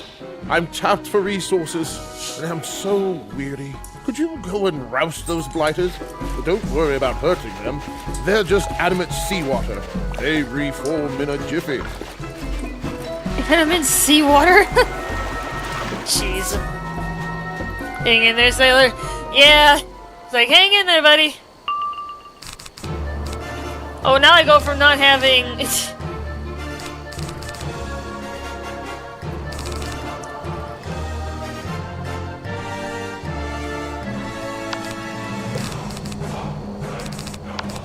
Now I go from not having any of my... or from having all my stuff to none of it.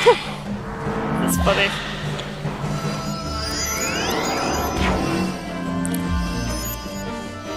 Yeah, I was anticipating that.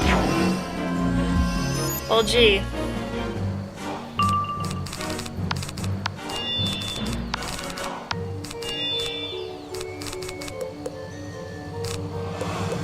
I'm gonna pass.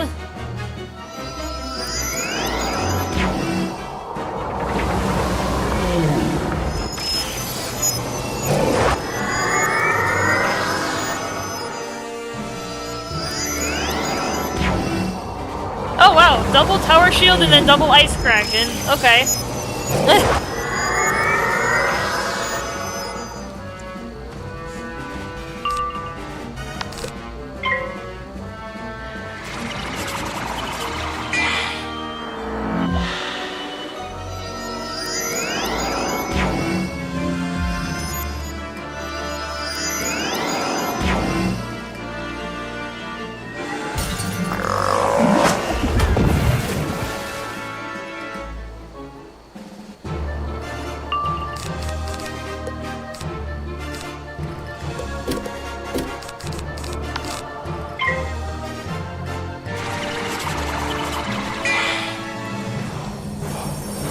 Demons, Sabrina! You got some inner demons, my friend.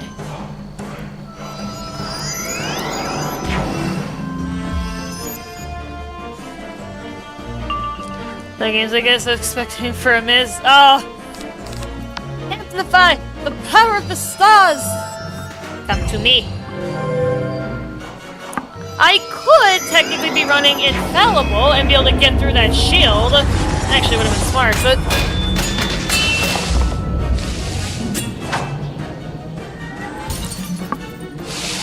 yeah, maybe I need to start doing that now that I got infallible. If I see ice or balance enemies, I should just pack it in place of amplify. Because then I can show you guys how armor piercing works. That actually would be good. Maybe I'll do that for the next battle. I'll replace amplify with infallible, and then I can show you guys. Because armor piercing is going to be really useful to get through any of these mitigate shields.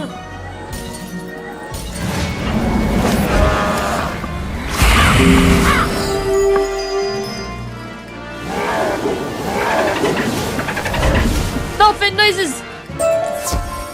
Alright, we still have to beat up another one, so let me go ahead and replace Amplify with Infallible. Attack size of the sun, you know what happens? 7 damage? 7 what? Oh, 7 damage instead? Yeah. Alright, so let me show you guys how armor piercing works. Hopefully one of them casts a tower shield. So I'll make Infallible the last thing I do.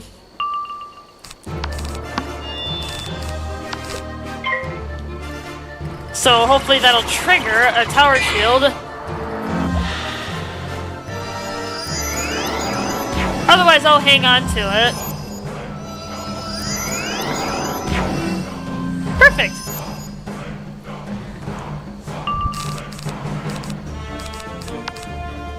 Yeah, yes, let's keep prepping.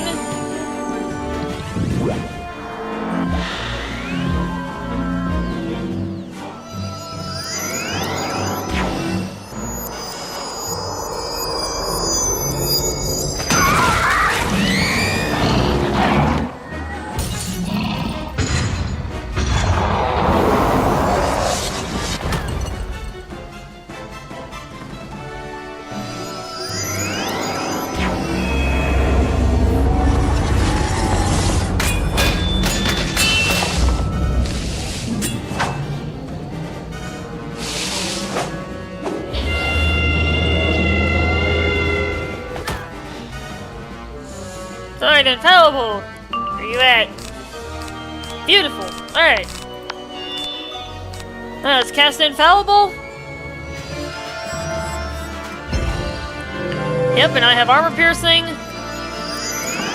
So now this is where armor piercing to me would be more acceptable, is because I have an astral that gives it to me. Oh, that's beautiful. Actually. Alright, so watch this. Watch what happens when Scarecrow is triggered. And then you'll see here, Pierce. So now the shield only provides 35% protection instead of 50%. Very, very handy.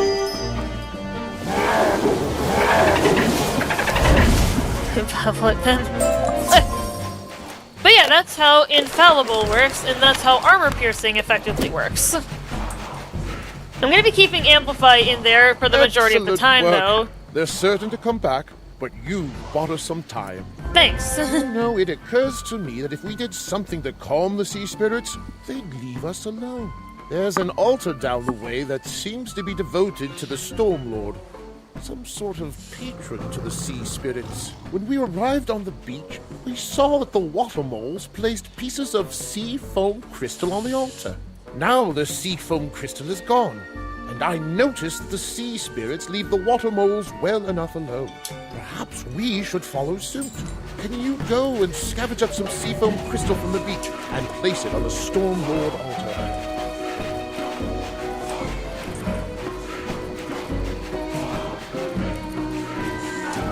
Yeah, run around a little bit.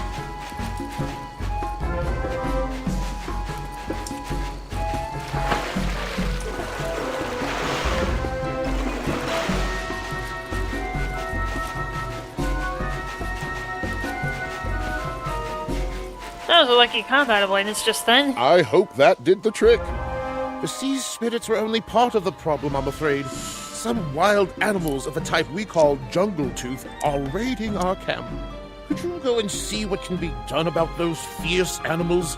They've two leaders, Wild Crag and Bristleclaw. Defeating those two should show the rest of the pack that we're not to be trifled with. Oh, and there's our Sun School trainer.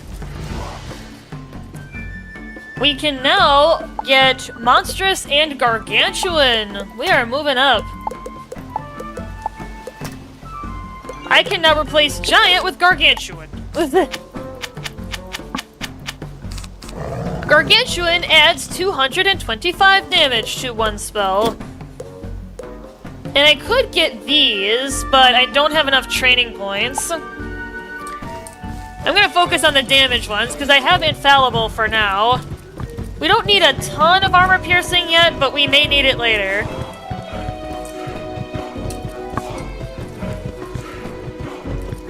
Yeah, once we start getting to enemies do have a lot of resistance, a lot of shields, like maybe there's a balanced boss with an ice enemy or something, then it would be really useful to have those, but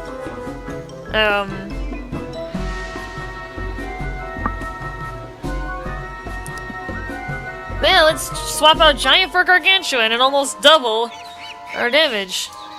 Speaking of death, and there's a Zodiac Tome up here. It's 56 license plates. Dang! That's crazy. That's a lot, actually.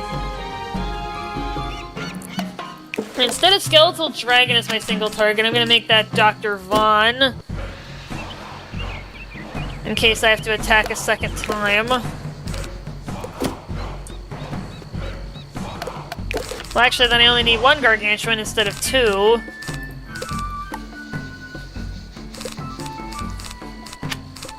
Okay.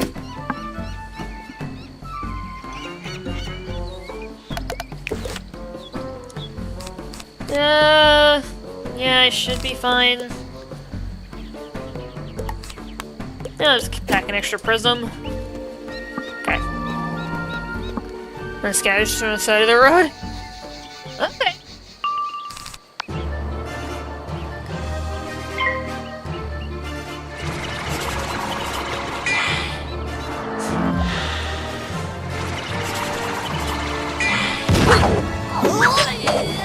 That's the Death Ninja Pigs.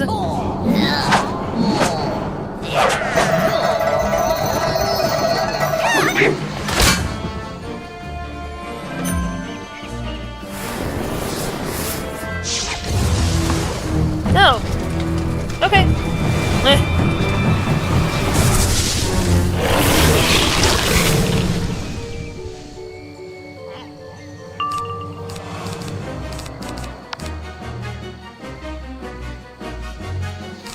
This'll discard it.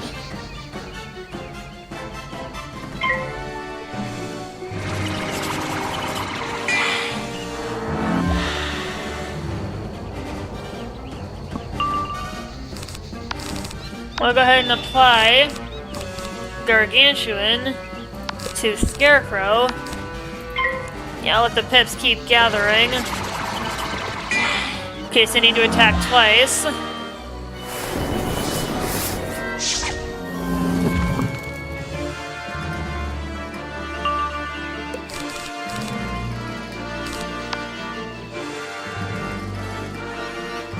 Yeah, Fane will definitely be enough then if I get Dark Pack to get rid of this weakness.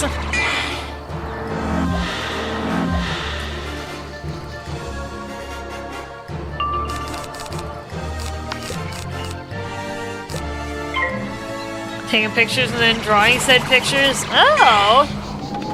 Did we get no rages last stream? No, we did not, Crevice. We had 0. We had 0. And we have not had one this time either, but we have had a sarcasm moment when I got stunned. How you doing, Crevice? Yeah, I've gotten another astral power-up spell that now adds 225 damage to the spell I apply it to, so that's pretty pog. Got some more power. Yeah, honestly, I could probably just shoot now. Knock him out.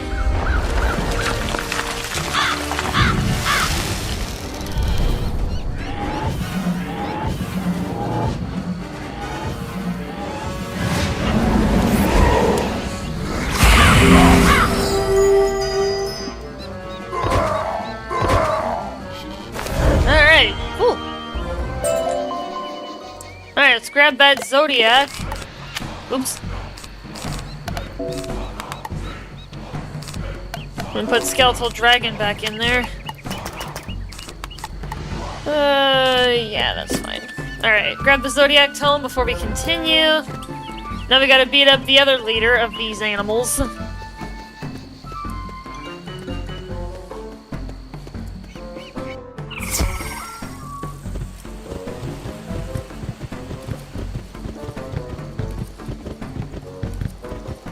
Speaking of, let's do a side questing check. District of the Stars. Yeah, I'll have to go back for him. We'll go back for him later. We're probably gonna end up back in there anyway, so it's fine. Alright, let's go here.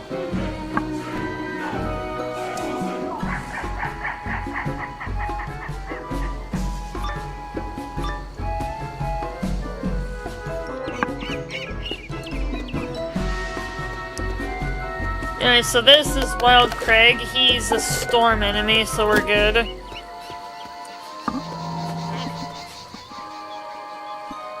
Okay. Alright, let's knock him out. Seriously? That guy's a pushover.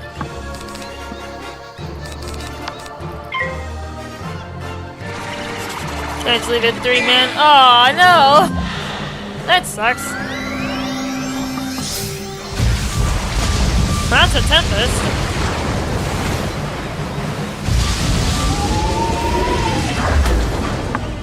That was a decent hit.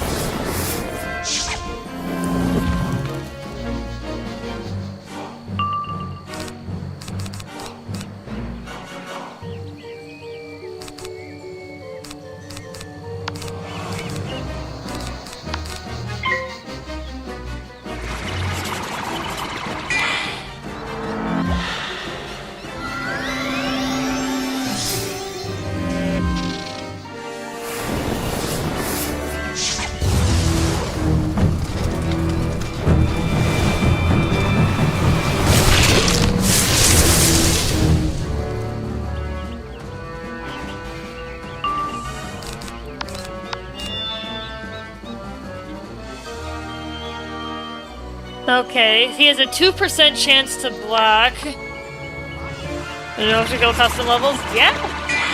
Go for it, Crevice. I know that's been your jam.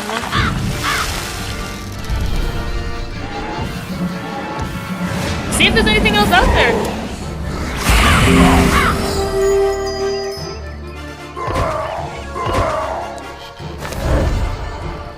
Alright. So we've gotten rid of the 2 leaders of these wild animals that have been attacking the village. No new ones today? Oh, okay.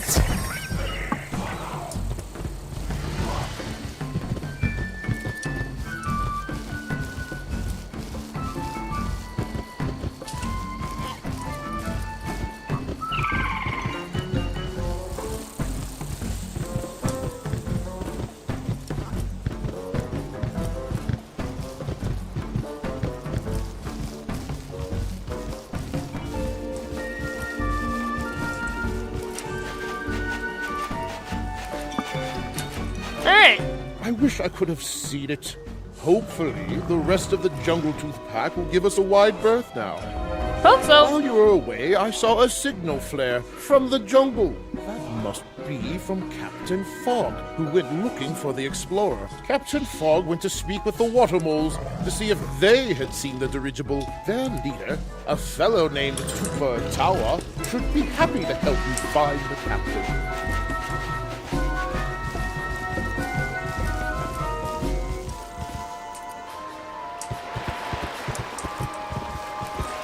The village.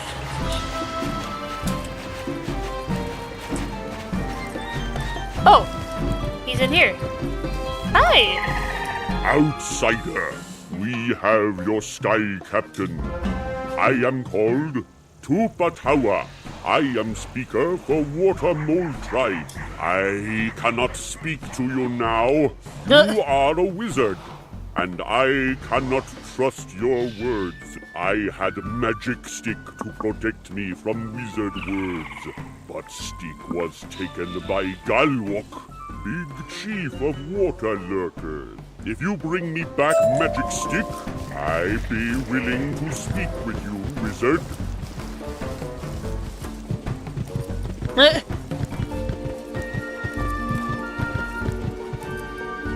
I honestly can't wait for the official custom level loader, Agony. The unofficial one I use is called Angry. Both are named after secret bosses. The former is Agony and Tundra swords machines, and the latter are the Angry and Rude Insurrectionists. Both are Devil May Cry references. Huh. Okay. I've got the loader and makers mixed up, but... Crevice.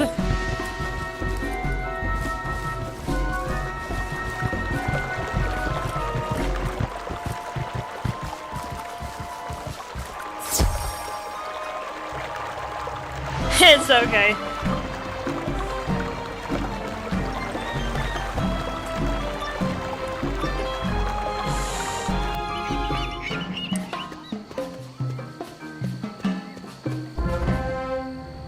You will not take magic stick from me! How about using it to break open shells?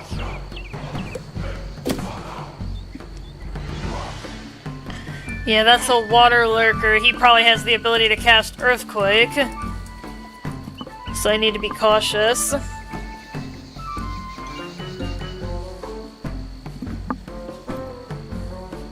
He certainly does. So I'm gonna adjust my deck slightly. I'm gonna take all the blades out except Dark Pact and replace them with some traps instead. I should probably have a duplicate deck for this kind of purpose. That may actually be advantageous, so that I'm not constantly switching it.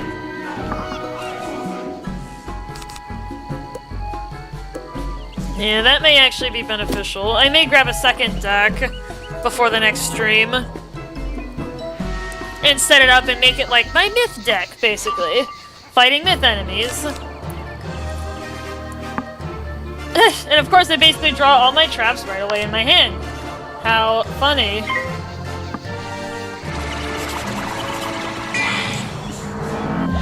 Crevice.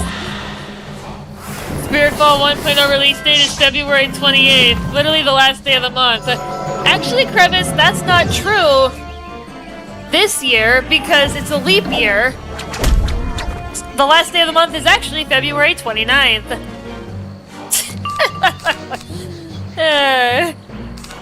Crevice.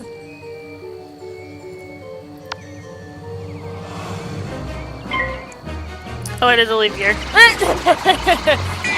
Sorry to rain on your parade, Crevice, but...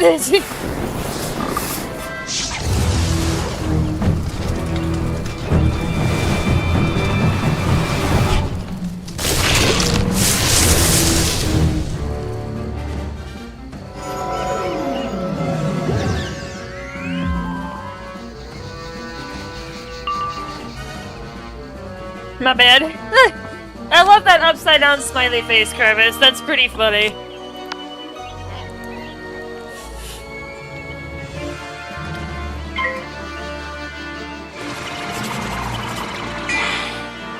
I just had to point that out, that it's a leap year.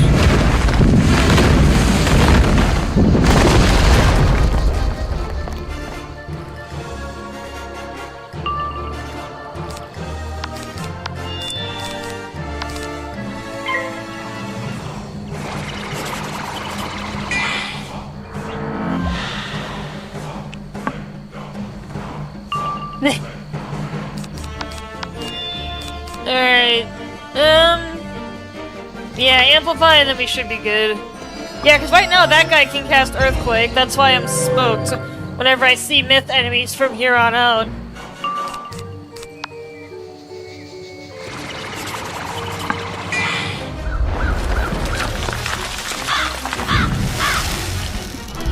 Yeah, I basically have to assume any and all myth enemies can do it at this point. There we go. Have a nice dad is working on fixing console issues, but after that it may get some new departments. Interesting. Yeah, I haven't tried Have a Nice Death, but I know I've seen you play it. Like, I've been in the Discord and have kind of watched you.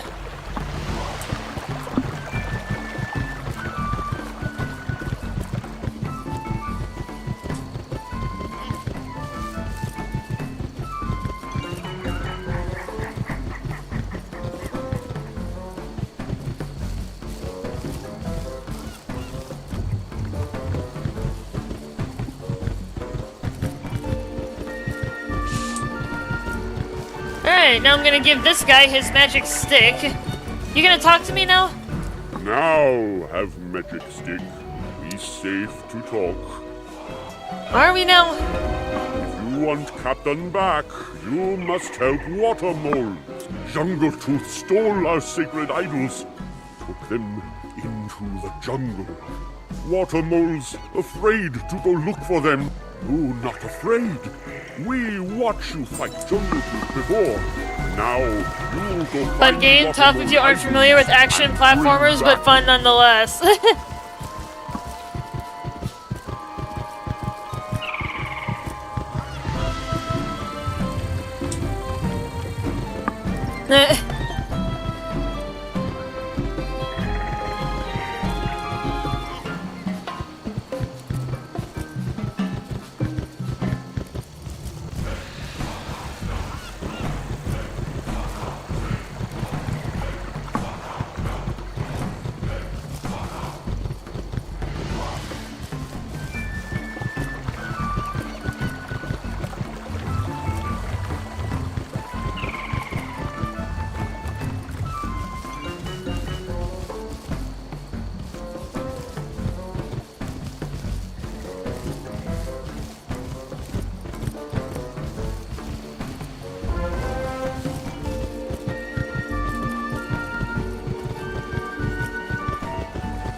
all back? Yes. Now help me. I almost believe you're friends with Watermole tribe, but you're not there yet.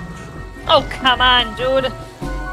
I beat up the people assaulting your village and... Jungle Truth still trouble our village. Oh my god. If you go and fight them, they think you one of us and leave us alone.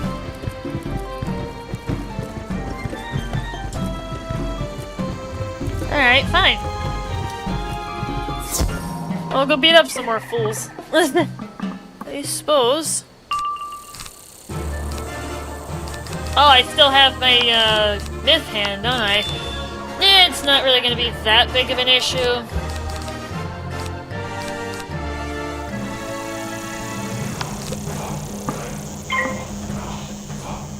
Yeah, I gotta reset my deck.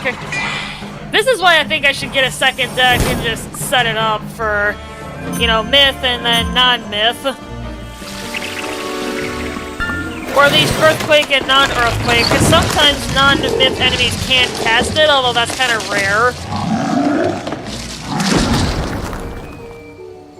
Alright, let's...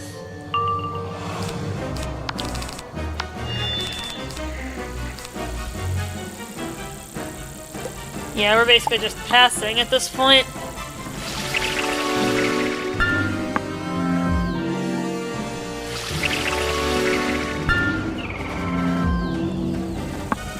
Alright, yeah, next turn.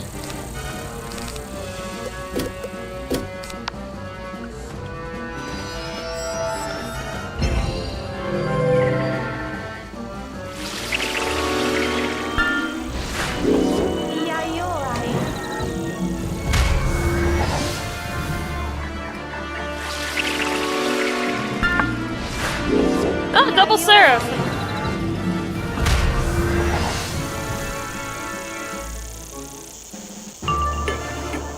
Alright, let's knock him out.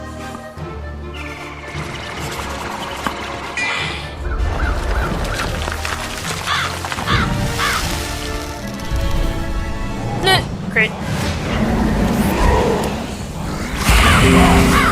5,000 damage. Just casual 5,000 damage. With next to nothing.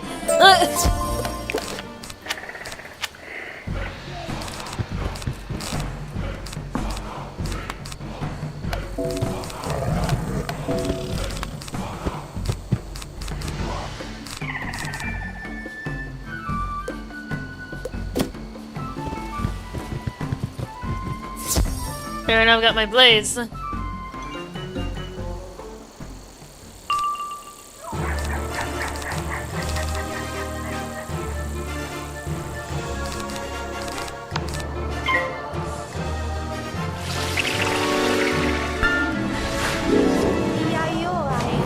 Seraph right out of the gate.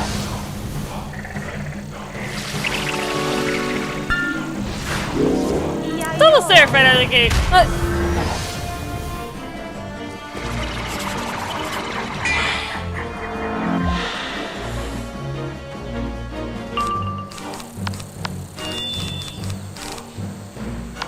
My astral magic.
Alright, we're good.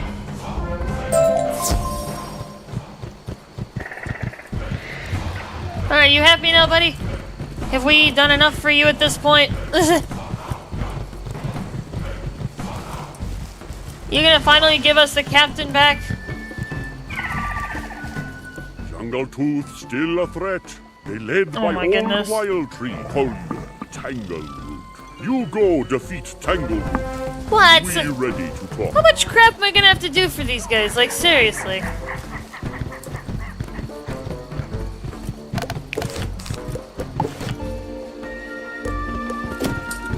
Oh, Pierce actually has a side quest. I'll do that later. Yeah, I'll do a lot of side quest checking later. Probably should have been doing it as we're going along here, but it's whatever, I can deal with it.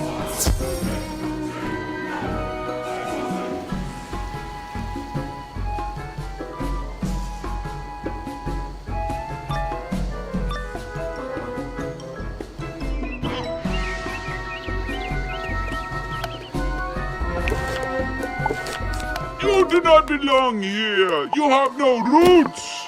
I will bury you. You think so? So the jungle claws are led by a tree. Is that what I'm getting out of this? Like, wild animals are led by a tree. I don't get it.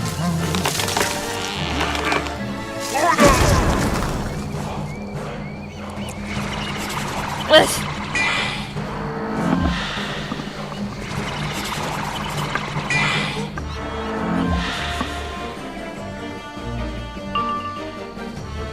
Wow, I'm getting everything else except my attack cards.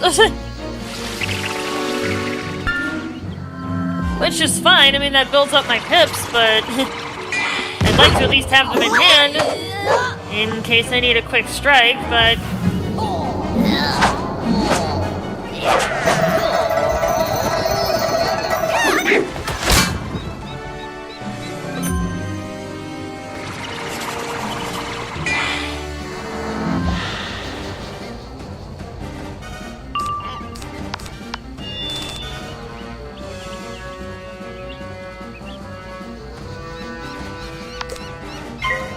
let's get rid of it. Then maybe you do amplify, and then you can probably strike at that point.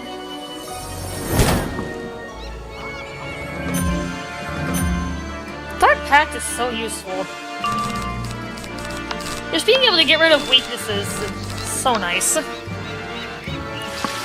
if it's not, just to get that extra 25% power on the next 2 attacks is really nice, because then I can follow up in quick succession and still have some degree of power. Alright, let's knock him out. Ooh, you fizzled. Ooh, poison!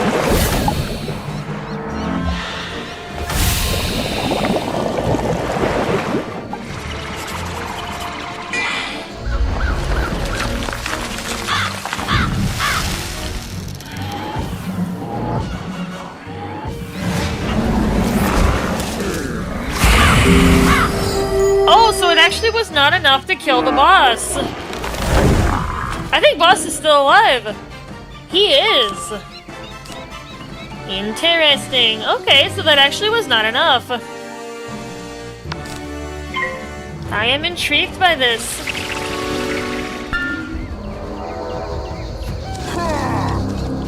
I think this is the first time in a while that we've had a boss survive. I thought I was gonna have enough, you know, because of the internal boost to death.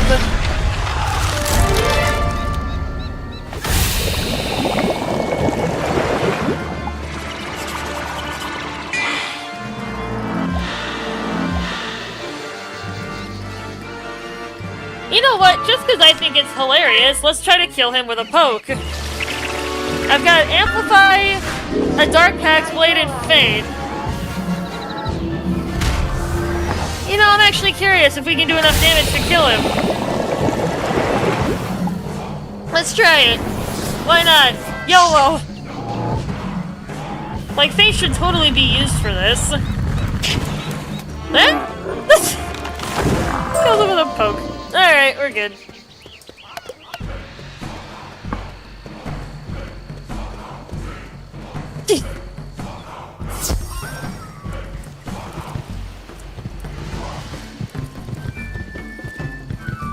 Too funny. Alright, take out the prism.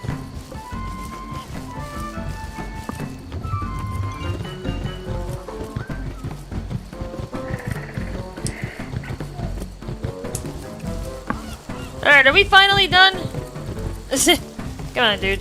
You do good favor for Watermole tribe. We speak as friends now. I hope so. If you seek Sky Captain, you must follow trail up towards place where skyfish fall from sky. You not know of skyfish trouble? Big silver skyfish drift over Watermole village, then fall. Boom! Our people suffer much when this happens.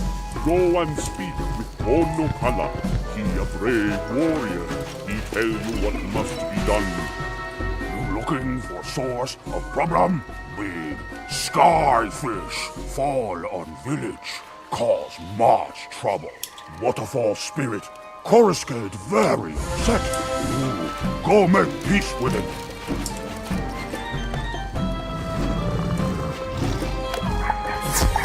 Can't grab that side quest just while we're standing there.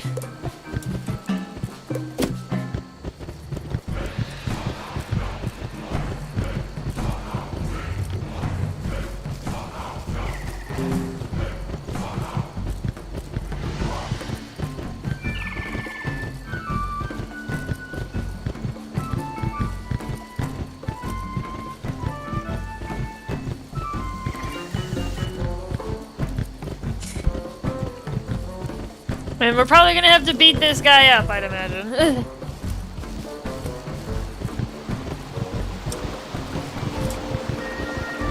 Living waterfall? Really? Oh. Greetings, Solid One.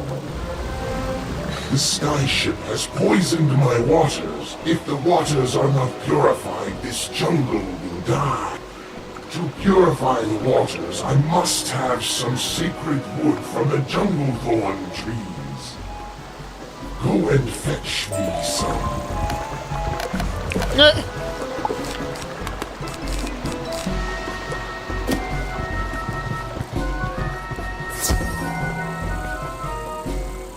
Funny how a tree would be a death magic wielder, but that doesn't make any sense to me, but alright.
Let's hope I get that other prism.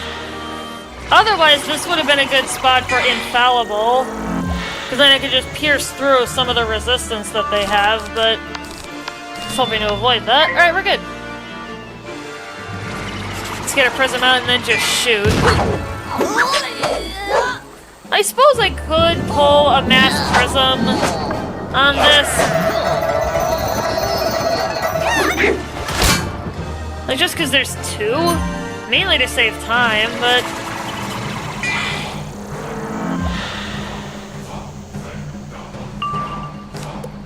Yeah, because I still have them in my treasure deck. I need to go buy a few more.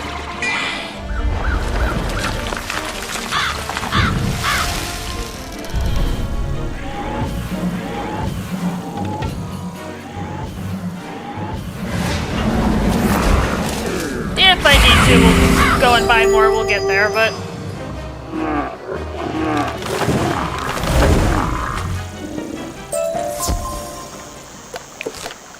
Yeah, I'll take the prisms out.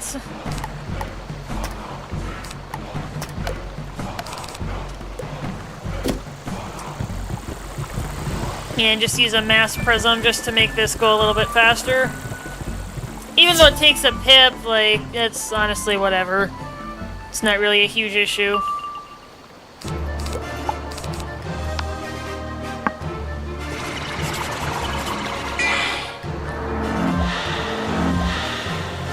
I'm honestly more okay with Mass Death Prism than casting Spear, because Spears we don't get until World 8.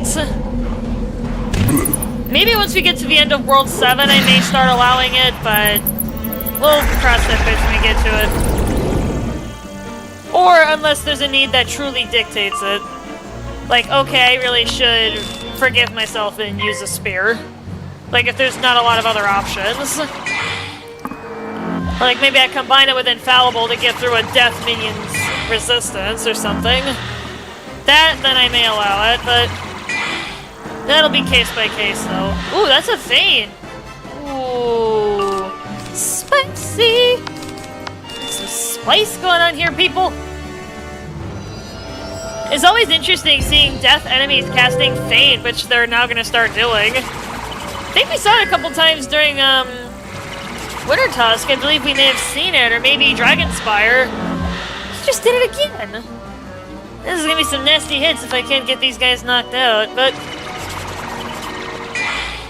oh, we got it.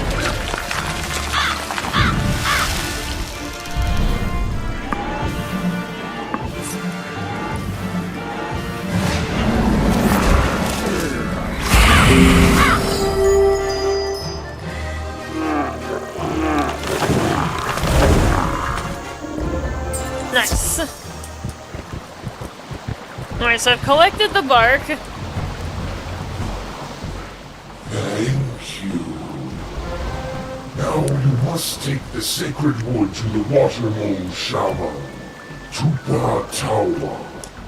He must craft for you a sacred bowl. Bring it back to me when you have it.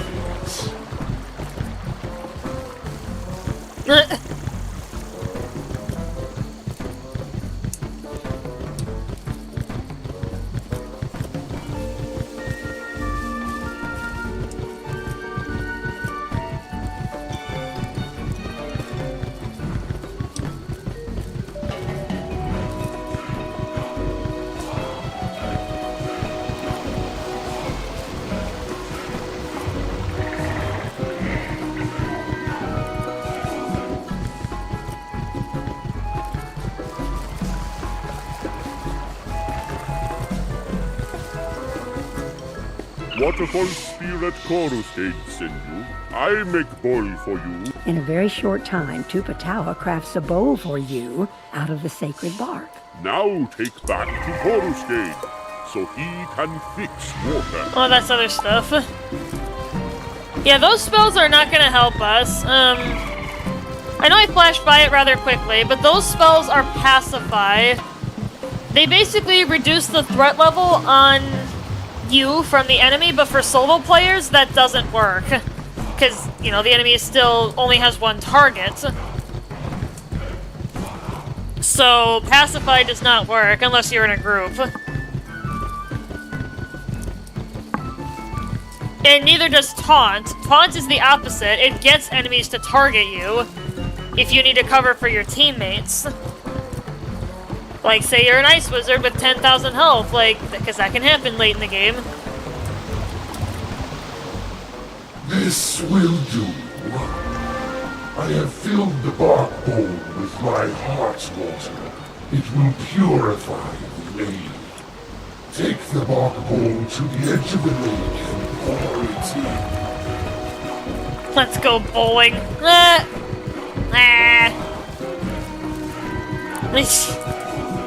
It's funny. Well, hopefully you guys are enjoying the show so far. We're progressing pretty well through Celestia. Maybe soon we'll do a progress check and see where we are on the questline guide. You pour the purified water into the lake.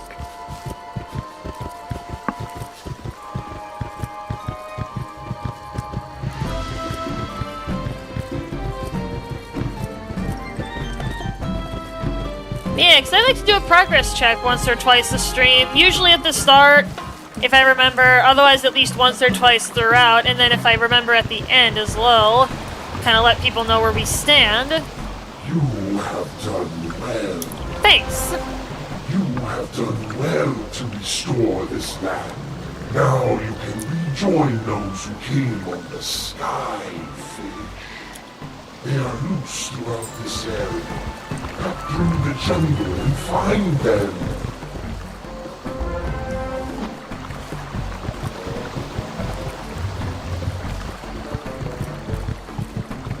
So now we gotta find our missing crewmates.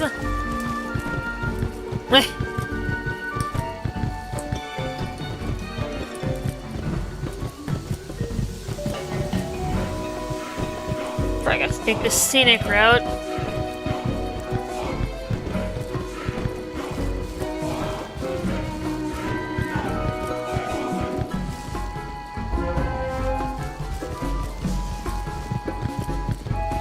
I'm not sure how many crewmates we have to find, but... 4? Looks like at least 4.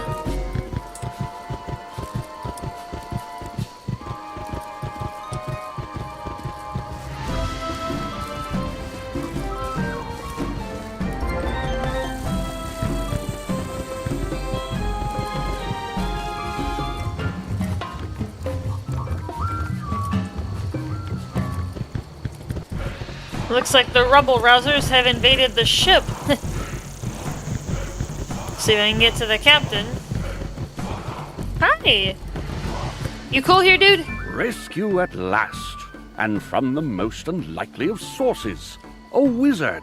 Yeah? Oh, you're looking for submersible parts. Well, look around. When the Explorer crashed, they were scattered everywhere. When you've gathered them up, you should head down. You're a sight for... That's a side quest.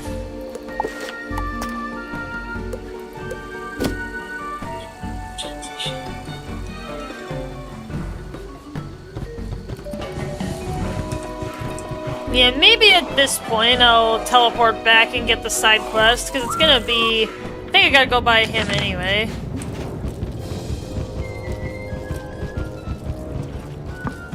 Plus, that gets me out of there and prevents me from getting into unnecessary combat. I'll get the ones in the District of the Stars later, because that's going to involve going back to somewhere we've already been. Oh, there's 2.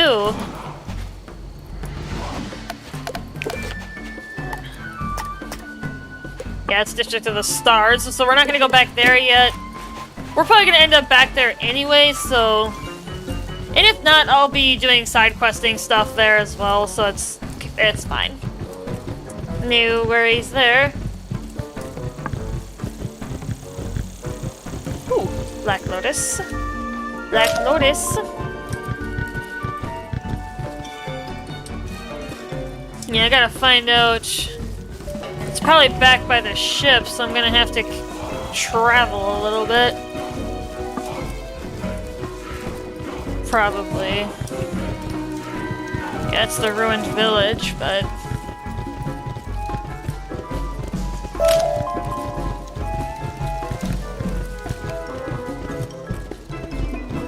This might be a minute.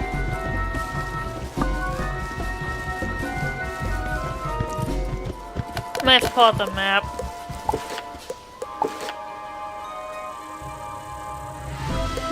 Yeah, I should probably go for the teleport hub. Because there might be something for the airship. Yeah, because I don't have a quest helper. Yeah, to the airship. It's gonna be back there, I imagine. Any boxes of parts are probably gonna be over here.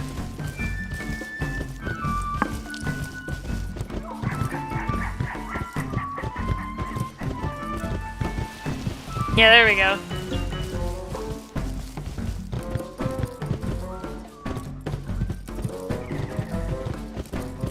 Yeah, that's kind of what I thought.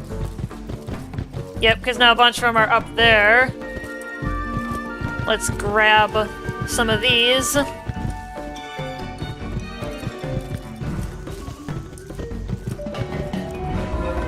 Alright, now we're gonna head back to the base camp and talk to Edith.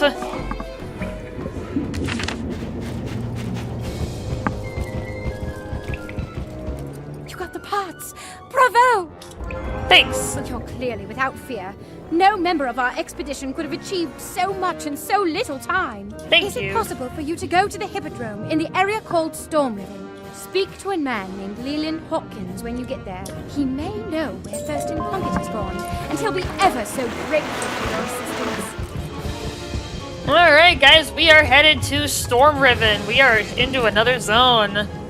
We are doing well. Yeah, when we get to Leland, let's do a progress check. Let's figure out where we are. What? Hey now, that's it. I've had it. The last thing this place needs is a wizard running wild, blasting everything in sight. Dude, chill out. I'm not sure what help you think you can be down here. We're in imminent danger of drowning, thank you very much. You know, it's because of your ilk that we're in trouble. Our campsite was attacked by some kind of ghosts. Ghosts! If you want to make yourself useful, see if you can find the missing parts to the water pump and fix it. Do that, and we'll talk. Alright, so let's go ahead and do a progress check, because we know what the name of our next quest is. It's called It's the Plumber. Let's take a peek here.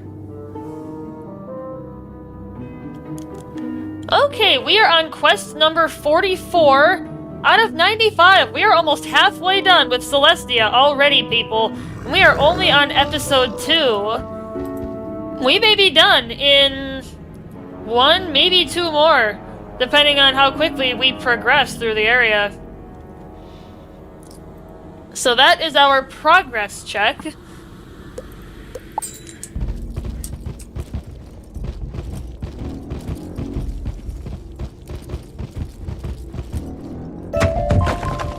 Love the ambient music. Yeah, and we've got a number of quests to do in this area too, depending on how quickly we do this. Yeah, we're already almost at 3 hours. It's kind of crazy. I usually like to go for 3 or 4 hours on my off days with Wizard.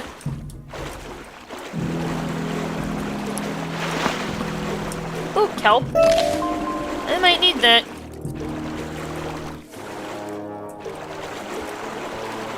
Let's keep looking for those spare parts.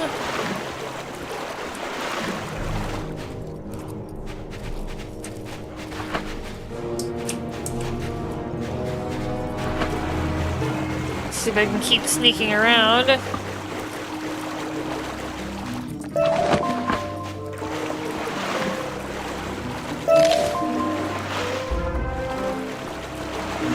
Alright, let's go for the water pump.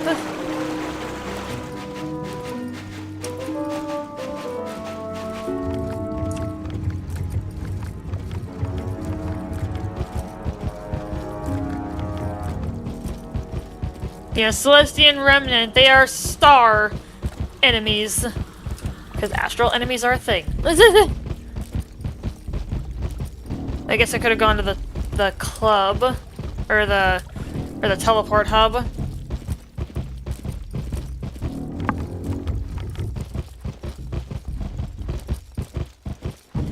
Oh wow, I've just been on a maze going all over the place here. Alright, well we're going for the pump.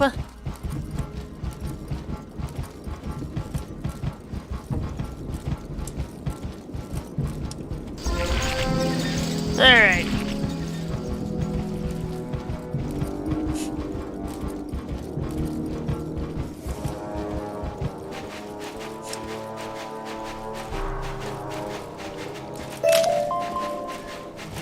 Hey.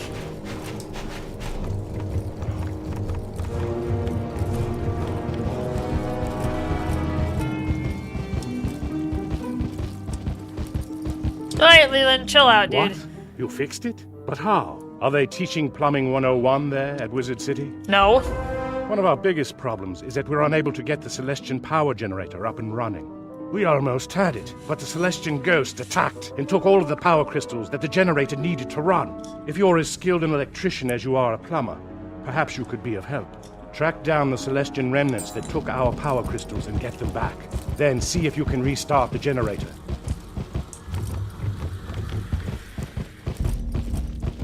It's like, okay.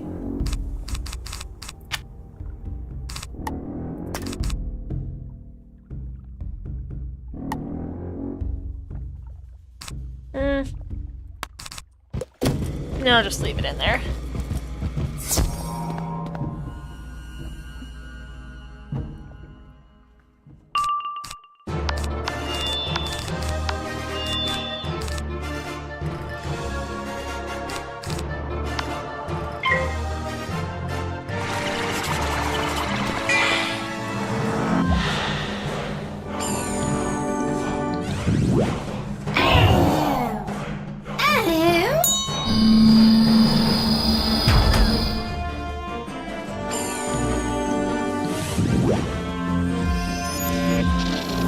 Ooh, that's an elemental blade.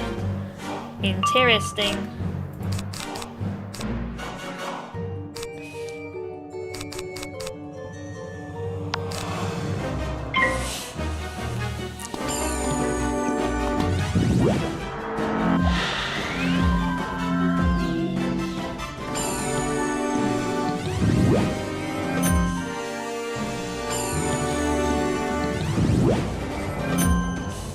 Seems like they know a lot of balance magic.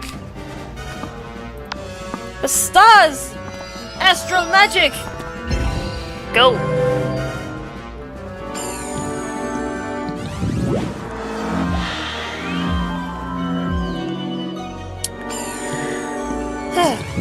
Okay.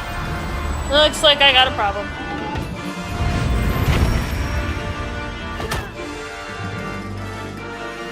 Tisk, tisk. Alright. Looks like I'm gonna need a little more power to eat through that shield. Yeah, astral enemies is kind of tricky because you don't really know. Son of a biscuit.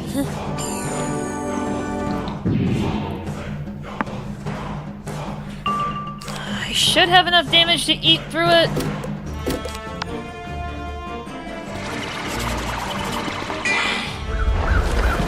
Hopefully whether or not I have a crit, because I've got gargantuan on here.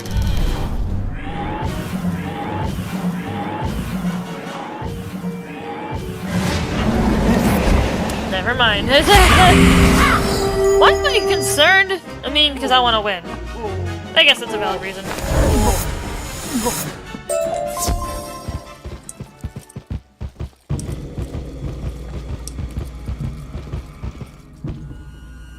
Yeah, it's mainly because I want to win, but... Why do I keep doing this? It's like I keep having this internal debate with myself, whether or not to keep Feint in there, but... We fight bosses with decent frequency, so it's like, why not? And I can just discard it, but...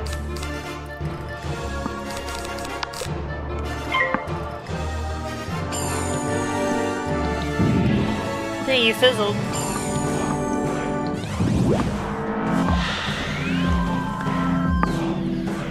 Gets a couple blades, or a blade and amplify is all I would really need for Scarecrow. Let's give it a shot.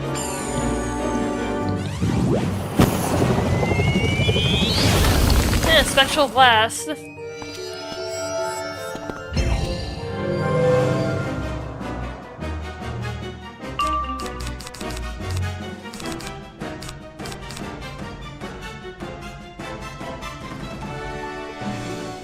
Now I'm starting to have doubts.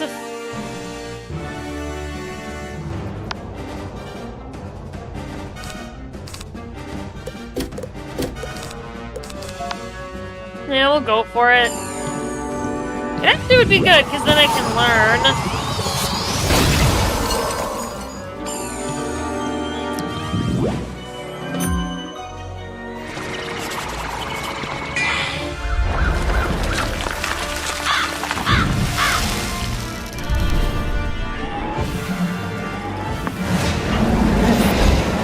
Oh no, we're fine.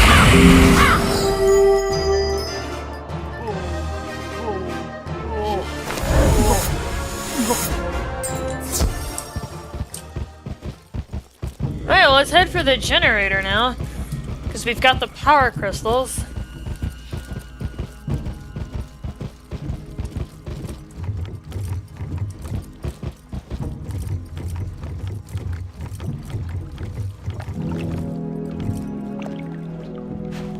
Alright, be careful sneaking around these guys.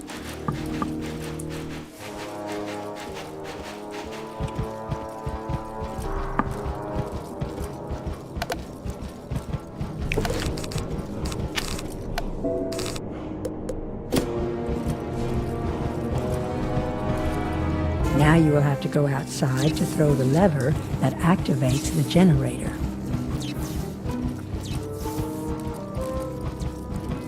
So now I have to beat somebody up. I mean, when do we not have to beat somebody up, though? It's not really weird.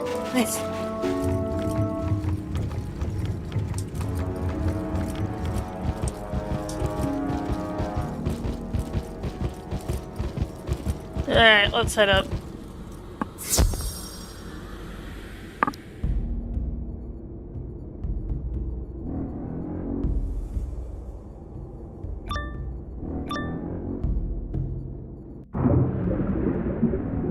Are you there? Touch that and you'll answer to me. Yeah. You think so, Chuck? Well, because we're about to beat you up. Yeah, I imagine you're probably not that tough, so... Because you're an elite, you're not a boss.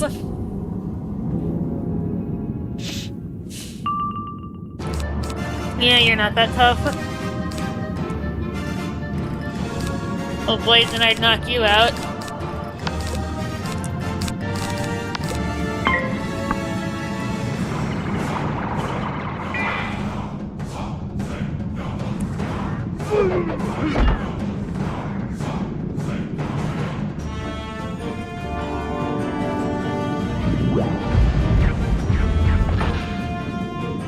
These guys like Spectral Blast.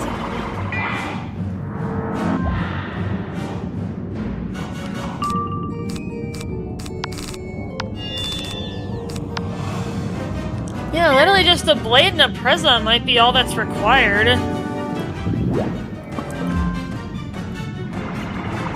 That literally could be it. Yeah, prep right now is actually minimal. I don't really need that much.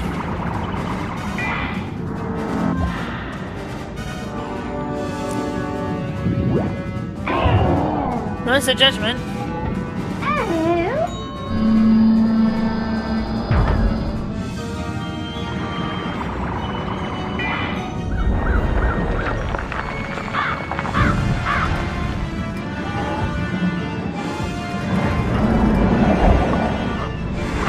Easy. Easy peasy there, friends. Good stuff.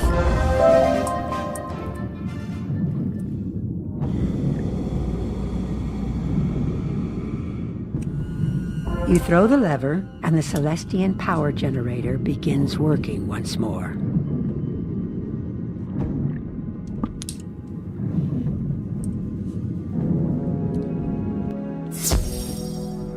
A lot of side questing that's also getting renewed, or finished. Which is good, that's why I've been picking them up, is to see if there's overlap. Which makes me wonder if I should have gone to the dude in the District of the Stars to pick up his. But it's not really a big issue.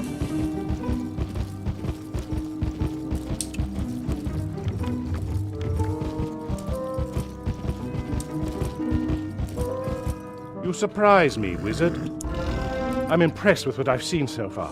Perhaps I've been unfair. Fresh start, then. As you know, we're trying to sort out a way through the portal leading to the Lunarium, the astral school of the moon. The portal pieces were scattered throughout the area, and most were buried beneath the waves. If you'd like to be of further help, you could gather them up.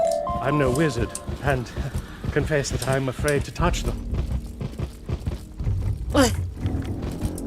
Okay.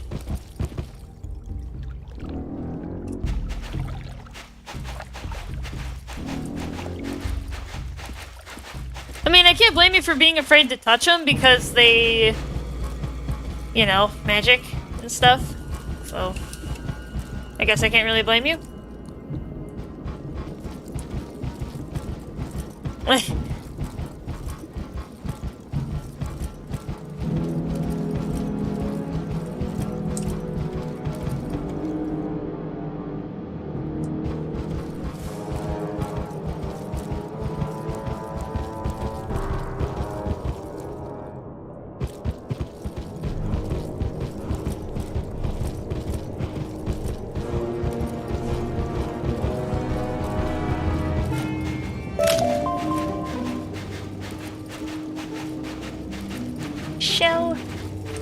Shells.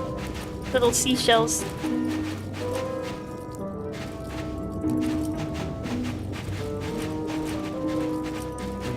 Oh my goodness.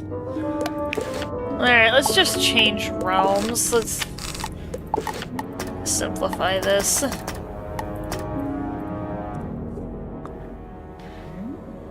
Yeah, the quest helper is kind of weird. It doesn't really direct you that well sometimes. It like points you in the same spot when you were just there, especially for quests like this.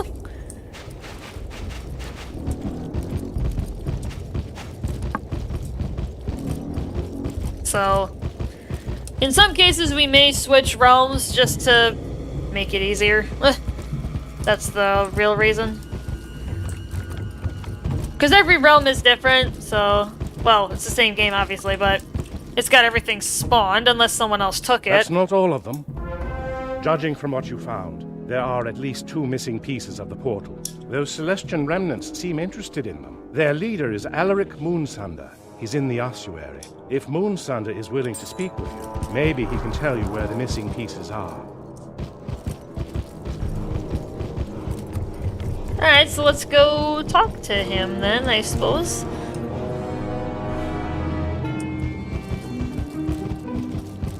I sense in you great power. You are not with the expedition or with Morganth's invaders. Morganth? Ooh, Pog guys! Morganth, I want you guys to remember that name. The Celestian Wardens have long held the line against the Morgantine invaders. Even the sea could not quench our fire. When the Dark Queen of the Shadow Web came to Celestia to learn our magic, she was sent away by our wizards. She returned to take it, and our army met hers on the field of battle. We were undone by an unreliable ally. The Storm Titan. The Storm Titan pulled Celestia beneath the waves, ending the war and hiding Celestia from the spiral for once and all. Eons later, we are still locked in a war we cannot win. 2 warring planets orbiting an ever-burning sun. I sense that you wish to learn the secret of Celestian magic, and that you have been proven worthy. My counterpart among the Morgantine forces is Karalak Nightspinner. Go and speak to him. He will tell you more. Ooh, shell. Shell.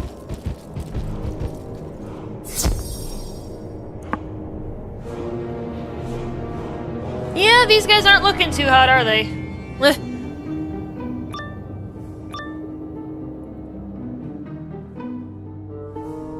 Hi! Oh, there's a Zodiac here. I'm gonna go grab that first.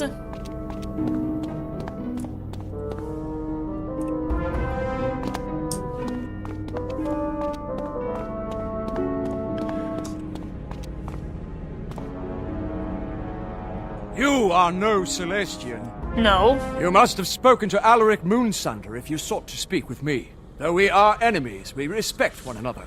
If you seek the lost pieces of the portal stone, we can help one another. I do not know where they are, but I can find them. But I am unable to aid you without my Shadow Seeker medallion, a magic talisman that lets me find whatever I seek. It was cut from around my neck in the midst of battle by Alaric Moonsunder himself. I cannot find it now. An ironic fate.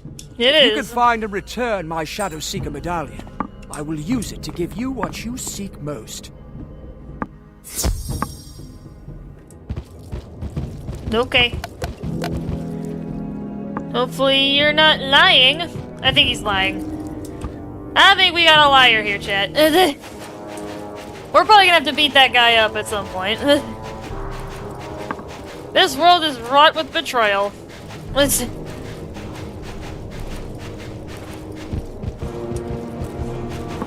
You find a piece of what might be the Shadow Seeker medallion. Maybe Alaric Moonsunder knows what happened to the rest.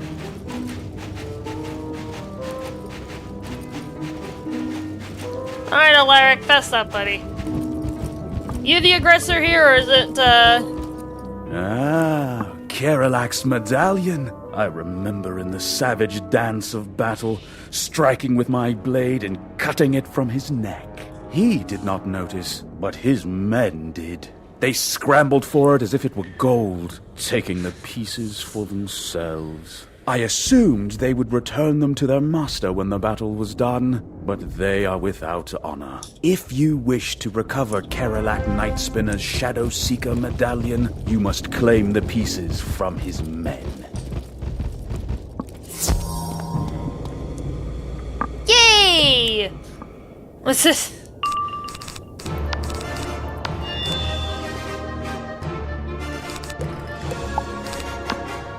Yeah, I may need to go grab some more mass death for some treasure cards. Because I cannot learn the spell yet. I'm actually going to look up when I can.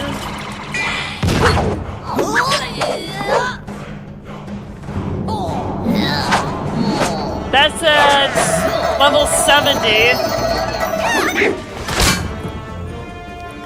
Alright, so that's going to be a while. Where do you even get it? I'm just going to look it up.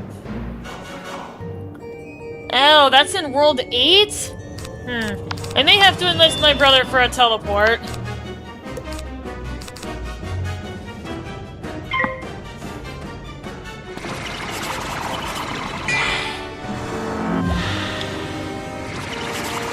Oh, and even if I wanted to, I couldn't access it anyway, so I'm gonna have to rely on treasure cards.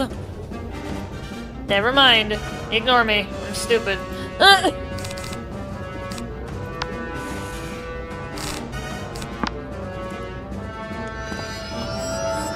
Yes, I'm kind of soft-locked on learning it myself, that is. Oh! Scarecrow back on me, huh?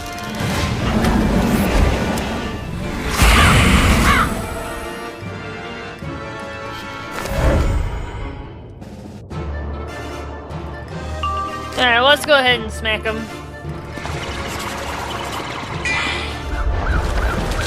Right back! Scarecrow, you are on my side now.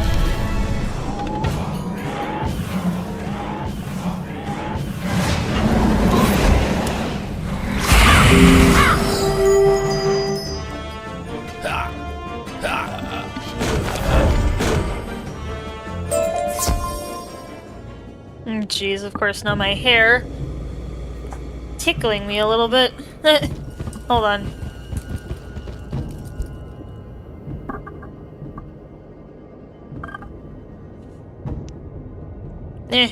I'll figure it out later. Alright. Did I just run out of those cards? I have one. Alright, I think I'm gonna make a mark here, guys, and I'm gonna go buy some more.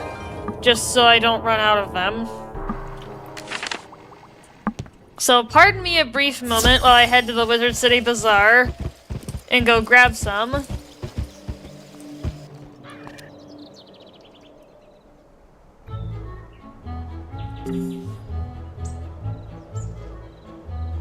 Yeah, pardon me a brief moment here, friends.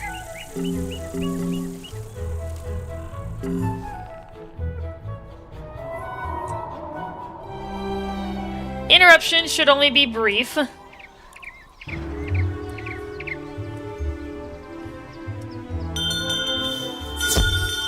Alright, hopefully this will be quick.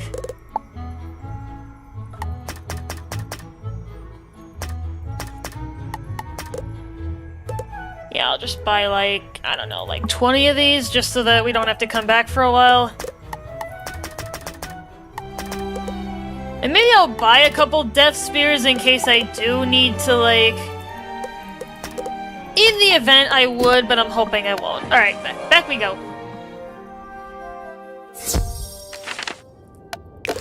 Alright. Yeah, now that I have them... Alright, cool. I'll add them in as needed to the deck. I don't want that Shadow Web haunt in the battle, so I'm actually going to sit here and wait for a moment.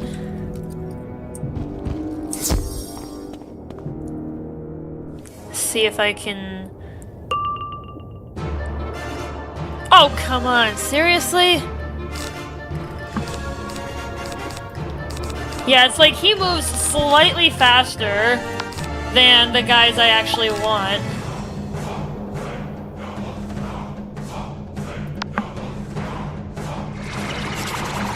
Never mind.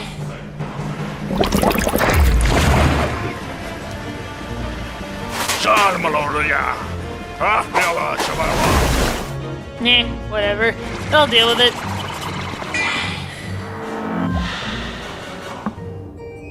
Didn't need to burn a mass prism on that, but eh. He's actually got a decent amount of health.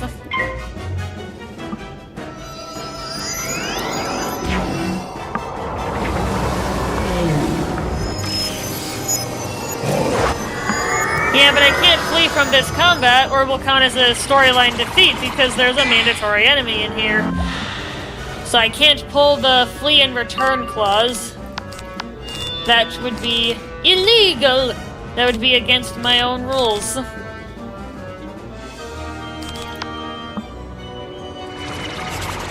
Yeah, I hold myself to a standard for this run.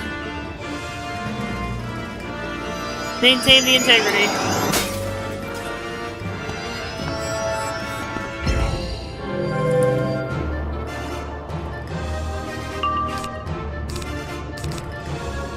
Alright, let's go ahead and smack him.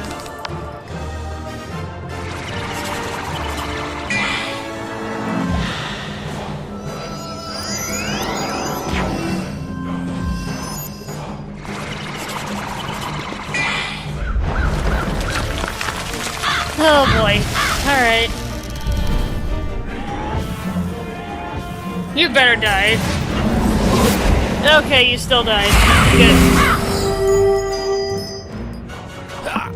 Eat it, you son of a gun. Alright. Alright, so we've got the medallion segments. Now let's get back to this guy. Give him his medallion back, and we're probably gonna have to beat him up, I imagine.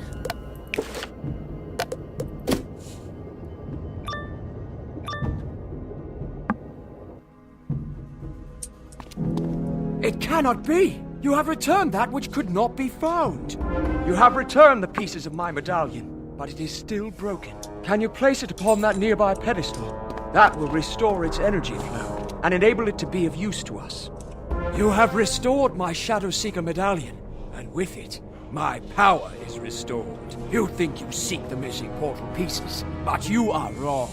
I knew it. You came to this sunken place. Yep, we gotta beat him up. You must be in search of your doom. Did you really think I would put aside centuries of hate to help you?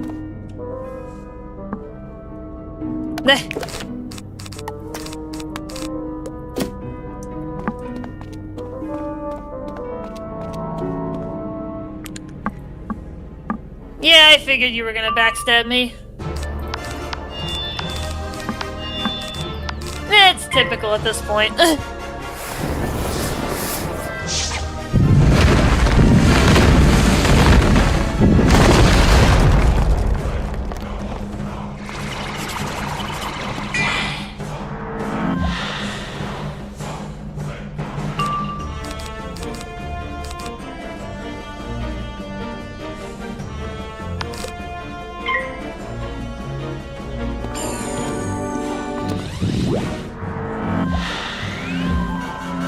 Yeah, let's go ahead and use a skeletal dragon. We haven't gotten to really deploy him for a little while.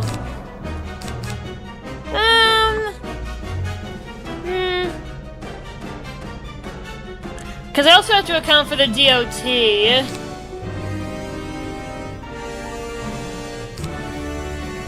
You know, let's just go ahead and shoot. Because I can always use Feint, and then that'll increase the power of one of the DOT turns. So Feint can still be useful here. And it'll be on the back end, so it'll be more powerful than if I used it on the initial strike. Let's go ahead and hit him. Then smack him.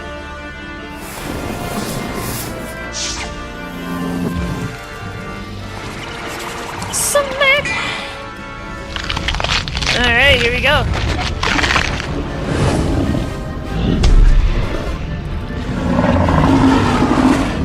He picked.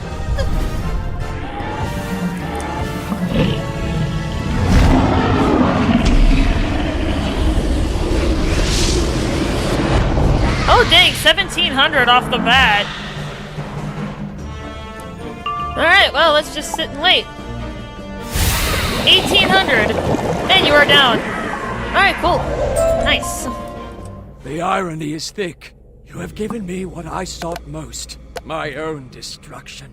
When Karalak Nightspinner falls, he drops a piece of the Celestian portal. Alrighty then. Alright, we are moving on. Good thing we can get back there a lot quicker, thanks to that teleport hub. Alright, Leland. We beat up a creepy dude and we got another piece. You've got it. That can't have been easy to find. No. You've got all but the last fragment of the portal stone. Don't be discouraged. It's more than any of us got. As you know, much of what we do is dig around in search of broken bits and fragments of things.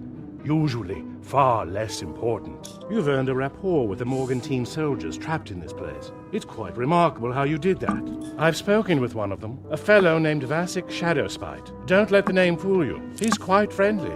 How do you know? Go and speak to him in Storm Riven Hall. He might be of help finding that last portal piece. Alright. Oh, jeez.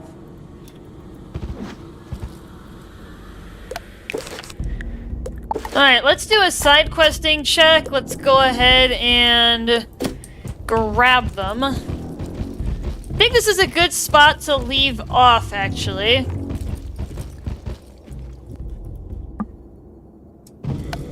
Okay.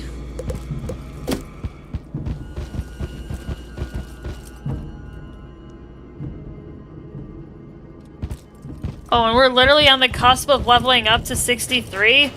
Come on. Alright, that's District of the Stars. We're gonna head back to the base camp. That'll be quicker to get us back to that area.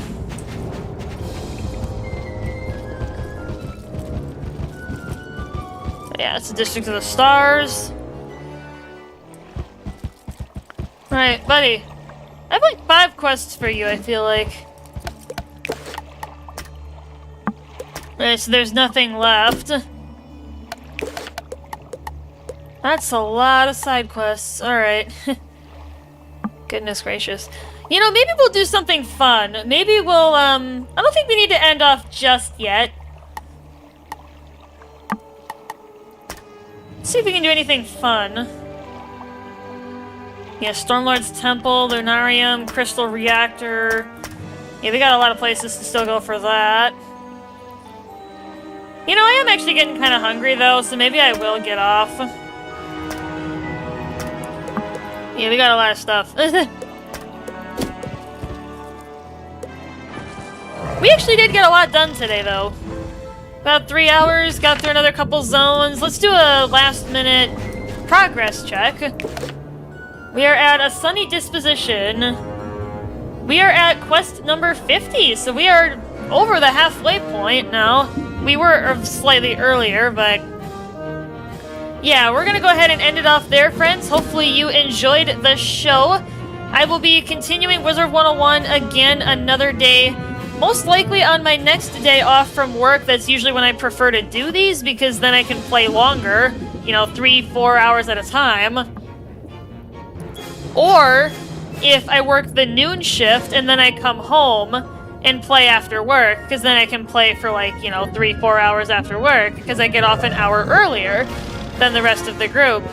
Or maybe we'll come back, yeah, it's probably going to be when I have off again, or when I work a noon shift. Let's take a look.